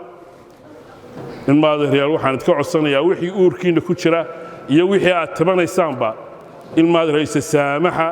halkan waxaa inooga furanuun duco iyo hambalyo nimankaasi wanaagsan baan u hambalyaynaya xigaalkeena ee hawsha adag inoo soo qabtay ilaahay tawfiiqda inuu waafajiyo ayaan ilaahay mar labaad inooga baraya ma iman karayso tawfiiq haddii aan qalbi xaaran hawshaa lagu gelin haddii aan walaalnimo lagu gelin haddii aan jacayl lagu gelin ma iman karayso insha allah ilaahay waxaan ka rajaynayaa nin walba oo halkan fadhiya kolley 80 ergo ayaa dadkan ka soo dhexbaxaya marka dambe iyo cuqaasha in qof walba uu qalbi wanaagsan ku galo ilaahayna inoo ahaysiiyo ayaan ilaahay ka baraya ta kale kelmad kaliya ayaan halkaa kaga noqonayaa xagga cuqaasha reeriheenna cuqaashaa la eedaynaya ilmaha reer waa inugu badanta horta bal aynu dub isugu noqonne raaska keliya caaqilkiisa wax siiya waa raaskee raas keliya oo odhanaya $100 baa caaqilkayaga u qoran inuguma jiro caaqilkuna dadku ka mid yahay reerana wuu leeyahay marka inuu qada taga daadaa u diyaariyey kowdhe ma qada tagaane saasayba inoogu hoggaansan yihiin oo sharaf ku leeyihiin dhibaatada haysa waxaa ka mid ah reerka mag baynu wada bixinnaa magaa inoo wada yaalla ragga agaasimaa waa iyaga ragga loo tagaa waa iyaga ragga la toosiyaa waa iyaga ragga la howlgeliyaa waa iyaga $100 inaanay u qorrayno waynu sheegnay marka haatan bal aynu cayda un ka dayno وعلى آله وصحبه أجمعين marka hore ilaaha raxmaanka ayaa mahad leh mar labaadka nabiga aan ku sallino cuqaasha siyaasiyiinta culimaaudiinta madax dhaqmeedka dhallinyarada haweenka aqoon-yahanka kala duwan dhammaantiin waxaan idinku salaamayaa salaanta islaamka assalaamu calaykum waraxmatullaahi wabarakaatu salaan ka bacdi halkan waxaa la isugu yimi magaca halkaa ku qoran magacaasi inaynu siduu halkaa ugu qoran yahay ee loo qaatay ay dhammaanteed inaga wada noqoto marka hore daacad iyo caloolxaadhnaan halkan waxaan filayaa dee siyaasad looma iman waxa loo yimi danta muuse carre danta muuse carre waxay ahaan jirtay siyaasadda laakiin shirkan waa laga xidha waxa kale loo gudbayaa waa maxay waxaan filayaa waa waxbarasho oo ay ugu horraysa diin horta waa alxamdulilaahi rabbilcaalamiin qof kasta oo muuse carre oo soo kacay wuxuu idhaa aynu diinta baranno waa alxamdulilaahi rabbilcaalamiin waa wax ilaahay loogu mahadiyo wax ka weyni ma jiro wax ka qiimo badanna ma jirto diinta dee marka horena muslim baynu ahayn waa ku dhalannay maantana waxaynu nahay dad muslina waana ku dhimanaynaa aqoonta in la kororsadaana waa shay muhiima oo dhalinteenna aynu kor u soo qaadno min maydh ilaa iyo cali buraale inta aynu ka degannahay waxaan aad ugu mahad celinayaa rag culimo ah oo meel kasta jooga dalka iyo dabaddiisaba oo malcaamado dhallinta yar ee soo koraysa ku bara tuulooyinka aynu degno dhammaantood culimmadaana waxaan odhan lahaa dhulka kale ee reerku degay aan malcaamadu ka furayna inaad ku kordhisaan oo ka furtaan muuse carre waa reer soo jireena ilaa iyo wakhtigii aynu dee layna uumay ama aynu dhalanay muuse carre dhashay laakiin taariikhdeennu waxaan filayaa inay ka soo bilaabanto un wakhtigii cusmaaniyaddii haddaynu nidhaahno taariikhdeennu cusmaaniyaddii ilaa iyo talyaanigii ingiriiskii haddana iyo talyaanigii beddelay ingiriiskii haddana uu inagu soo noqday dowladihii rayidka ahaa ee soomaali ka dhexeeyey kuwii kacaanka markii dambe ee somalilan ay goosatay waxaynu ahayn dhammaan muuse carre dowlad ku nool siyaasadda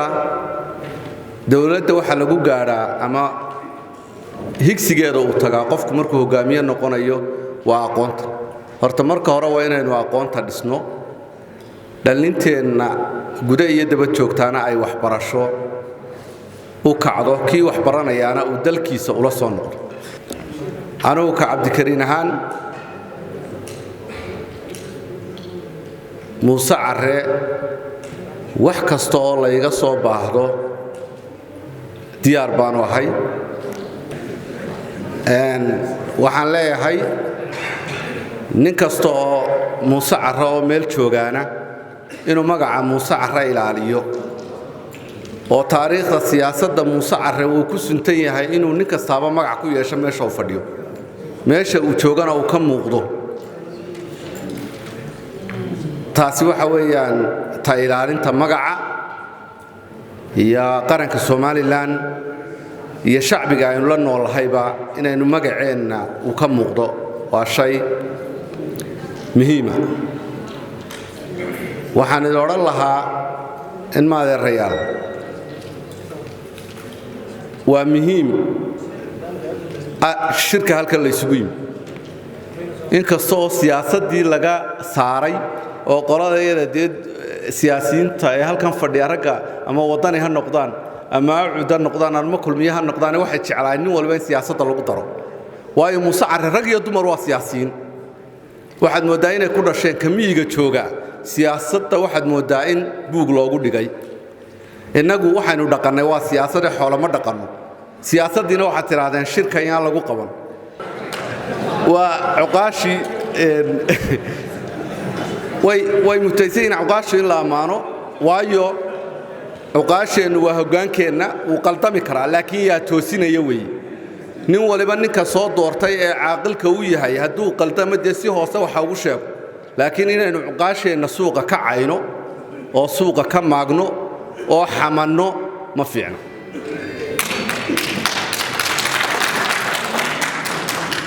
in maadeerayaal caaqilka la saluugsan yahay dee ha loo yeedho ha la yidhaa halkan soo fadhiiso waxaasaanu kugu saluugsannahay iyadoo aan lagu shimbira waaqlayn war waxaa beddel arrinkaasaad ku kacday waa arrin qaldan waa daw dee haddaynu cuqaasha maagno dee horta hadalba ma hadhin oo waxaad mooddaa inaad hadalku iska gabagabo yahay laakiin inuu mar anugu ku daraya qoladan aanu guddida wada nahay anugu waan uga way aragsanay Muuse Carre sidaan isleeyahay waayo horaan Muuse Carre ula soo shaqeeyey waxay yihiinba waan aqaana inuu shaahu biyo iyo sonkor iyo shaah madow yahay sidaan u aqaan baan u aqaana Muuse Carre inta hore waa walaalo waa wada socdaan mar allaala markay dhiidhiga soo gaadha maalka u dambaysa ayuu ninbashu waxay wuxuu yahay noqonaya waxaan leeyahay kelmadda quraan leeyahay waxay ku kooban tahay warnimayow ilaa shalay waxaynu ka soo sheekaynaynay in Muuse Carre aanu muddo dheer shirin in Muuse Carre uu muddo dheer kala maqnaa in Muuse Carre uu u baahan yahay shir tanna gelisay tii aan ugu dhaliseen ee idinkeedii ka guuxaysay bay ahayd weliba anigu ninkii aan ku jirin guddidii horaan ahaa waxay soo geliyey nimankii cudurdaartay meeshoodii ayay soo geliyey war wuxuu nala qaba baa layidhi waxaan leeyahay tolow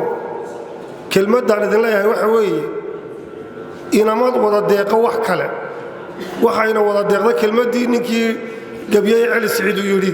haddalooli doonidu waynala degaysaay Muuse Carrow taa nala qaata Muuse Carrenimada inala qaata midnimada nala qaata aynu sidaa ku wada shaqayno waxiina wada anfacaa ha ka soo baxaan oo Muuse Carrenimada ku shaqeeya hadday taasi soo bixi weydo dee doonidii ninkii dalooliyow Muuse Carrenimadii unbaa daloolisay waxaan leeyahay tolow halkan waynu wada joognaa hadhowna gidaarradeenna iyo raaye dayr iyo maqaarkiina ala hortiisaan isugu tegaynaa oo aynu ku wada faqaynaa war daloolin doonidu bay maraysahay midnimada aynu qaadanno hadduu ilaahay ugu talagalay inaynu kala marno Ismaaciil Caruur aan lagaysiin la nima meeshiisa ha u dhaqaajiye sida ilaahay isugu keen qabtalo baynu isugu talan waxaan ku koobaya hadalkayga kelmadda Muuse Carrenimada iyo midnimada aynu wada qaadanno bismillaahi raxmaan raxiim marka hore Muuse Carre waxaad ogaataan sideedayada nin ee guddidaay annagu dalka waa ka maqnay qurbajoog baanu maalintiina la yidhi shirka qabta nin waliba dantiisiibuu dhiga cid mushaahar nagu siisaa ma jirto 4 bilood baa dib loo dhiga waanu u dhabar adayna musaaraw wixii aynu isku qabno iyo siyaasadii halkaa ha fadhido war dhigaha ma isla raacnaa oo dan guud ma wada qaadanaa annagu taasaanu qabnaa taasaanu wadnaa taasaanu ku gowracannaa shirka muuse carre ee horumarinta beesha muuse carre iyo midaynta muuse carre shirkan waxaan la furay maalintii khamiista ayaa la furay waxay shirka waxaa la furay maalintii khamiista waxaana guddoomiyuhu markuu furay ibraahim xaaji diiriye wuxuu yidhi shirkan waa midaynta iyo iskuduubnida iyo midnimada muuse carre wax siyaasada loogama hadli karo muuse carre maanta waa u weynahay cumri iyo odaynimaba waa u weyna hargeysa ku maqnaa qolada guddidaa waa la soo hadlay waxaan kula taliyey war turxaa bixin inta aan shirku aan midho dhalkiisa la qabanin mucaarad iyo muran iyo qarjajac iyo tawfiiq iyo nololi meel ma wada gelayaane inta guddi la sameeyo turxaa biximeed wixii muuse carre shirka la tegaayo iyadoo la tafatiray uu dhanyahay shirku ha qabsoomo waa la diiday maantana waxa uu marayaa dee gebagabihii horta waxaan ilaahay ka baryayaa inaan ilaahay khaatimada inaga xamaynin ilaahay waxaan ka baryayaa inaan inkaar iyo ishaara midna ina kala raacin wax badan baanu soo joogay wax badan baanu u goobjoogaha ilaa maalintii foodka saare ee cali ciise shirkii ina maxamuud cabdi caraale iyo cabdiraxmaan iyo raggii badana musharaxiinta ay yimaadeen aragtidayda iyo aqoonteed wax kasta ha noqoto ilaa maanta waxaanuu joogay meel muuse carre ku jiraayo waa xaqiiqa weeya iyo inaan muuse carrow godmulac iyo hadal waxaan qiimaysnayn in lagu wareegaa meesha ma taalo muuse carre waa suuroobi weyday noloshii maalintaa joogtay raggii mutacalimiinta ahaa garaash weyga midhan ahaa ee cumriga wada cumri ahaa ayaa joogay waa suuro geli weyday in labadaa nin muuse carre kala xakameeyo oo mid soo reebo waa suuro geli weyday intii ka dambaysay wax badan baanu arkay meel muuse carre isugu yimi inkaar iyo ishaaro kala raacda mooyaane talab muuse carre uu ku dareero oo bilgeysan waxaan arkay iskuulkaa cali ciise waa xaqiiqa weeye iskuulkaa cali ciise tawfiiq muuse carre ka soo baxda oo uu ku heshiiyo oo wax ku wada qabsado oo midho dhasha iskuulkaa cali ciise arka waa wacnaaday waa laga aflaxay waa dhismay wuxuu u baahan yahay xaalxaal wuxuu u baahan yahay in la ilaaliyo in dabadiyo guda laga ilaaliyo in waxbarashada loo kordhiyo waxa kale waxa weeyaan oo shirka lagu magacaabay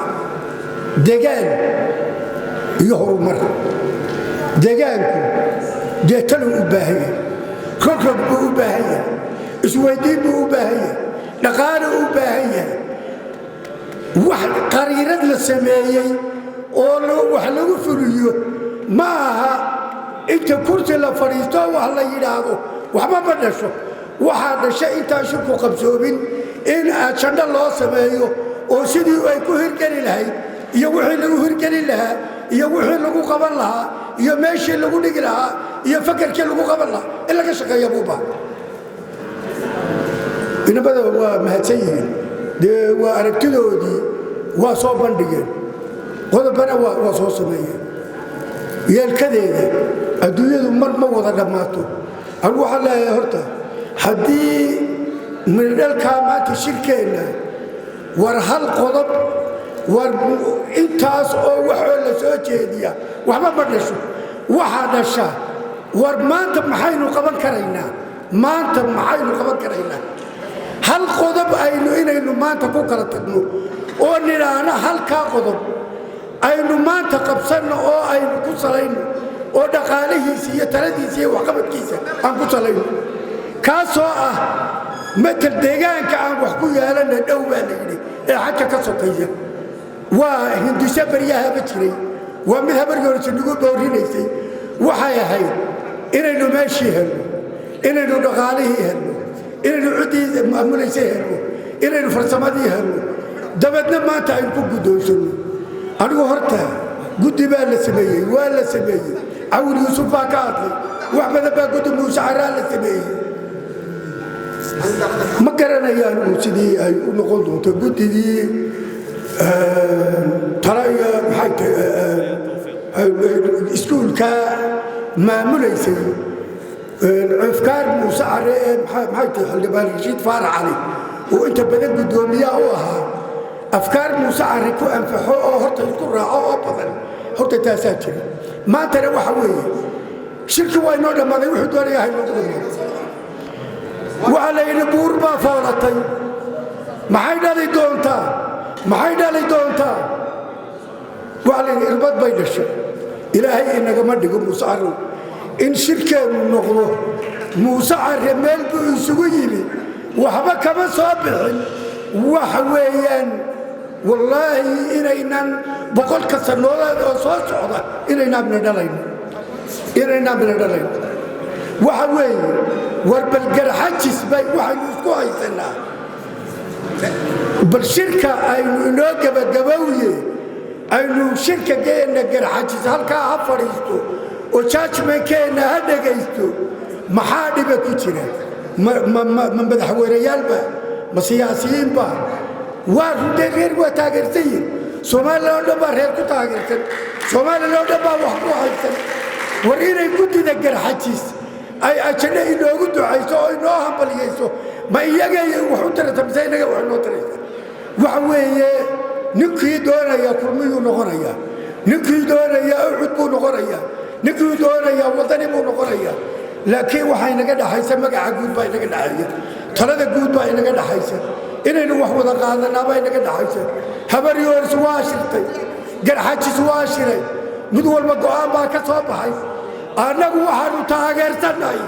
shirka garxajis baanu taageersannahay ciddii diidaysaa ha diido ninkii ka ba'aya ha ka bao waxaanu leenahay shirka garxajis ha hirgalo ha hirgalaanu leenahay oo midha ha ka soo baxo oo xusbiga wadani ha guulaysaanu leenahay asalaamu calaykum waraxmatullahi bismi illaahi raxmaan raxiim asalaamu calaykum waraxmatullahi wabarakaatu waa kelmad mahadcelina un baan u soo galay anigu shirkii muuse care ee ka socday gobolka togdheer gaar ahaan magaalada burco oo noo soo xidhmay maanta ay tahay bishii 15 bishii January 2022 waxaan si gaar ah ugu mahadcelinayaa qof kasta oo ka qayb qaatay oo nagu taageeray caqligiisa iyo cududiisa mid dhaqaale iyo mid maskaxeedba waxaan kale oo u hambalyeynaa inuu shirkii 12 sano ka bacdi kii labaad uu noqday horumarinta lagaga hadlayay waxbarashada deegaameynta waxyaabo badan marka insha Allah waxaan anigoo guddida afkooda ku hadlaya u mahadcelinaya cid kastoo nagala shaqaysay haddii daba tahay iyo haddii gudaba tahay waxaan kaloo u mahadcelinaya kasoo qaybgalayaasha shirka oo si habsami u socda wanaagsan saddexdii cashee uu socday nagala soo qaybgalay halkan waad salaamantihiin asalaamu calaykum waraxmatullahi wabarakaatu waxaa inoo qabsoomay shirweynihii tawfiiq ee beelweynta muuse care oo soconayay laga bilaabo bishan January 13 ilaa 15 2022 waa ilaahay mahadii shirkaasi si guul ah ayuu ku soo dhamaaday waxaana ka soo baxay shirweynaha waxa ka soo qayb galay waxgaradka muuse care ee dega saddexda gobol ee Somaliland waxaana laga soo saaray guddiyo ama guddi guud oo insha Allah tacaala iyana sii samayn doonta guddi hoosaadiyo reerka matali doona insha Allah tacaala waxaanu ku hambalyeynaa dhammaan beesha meel ay degto guda iyo dibadba guul iyo gobonnimo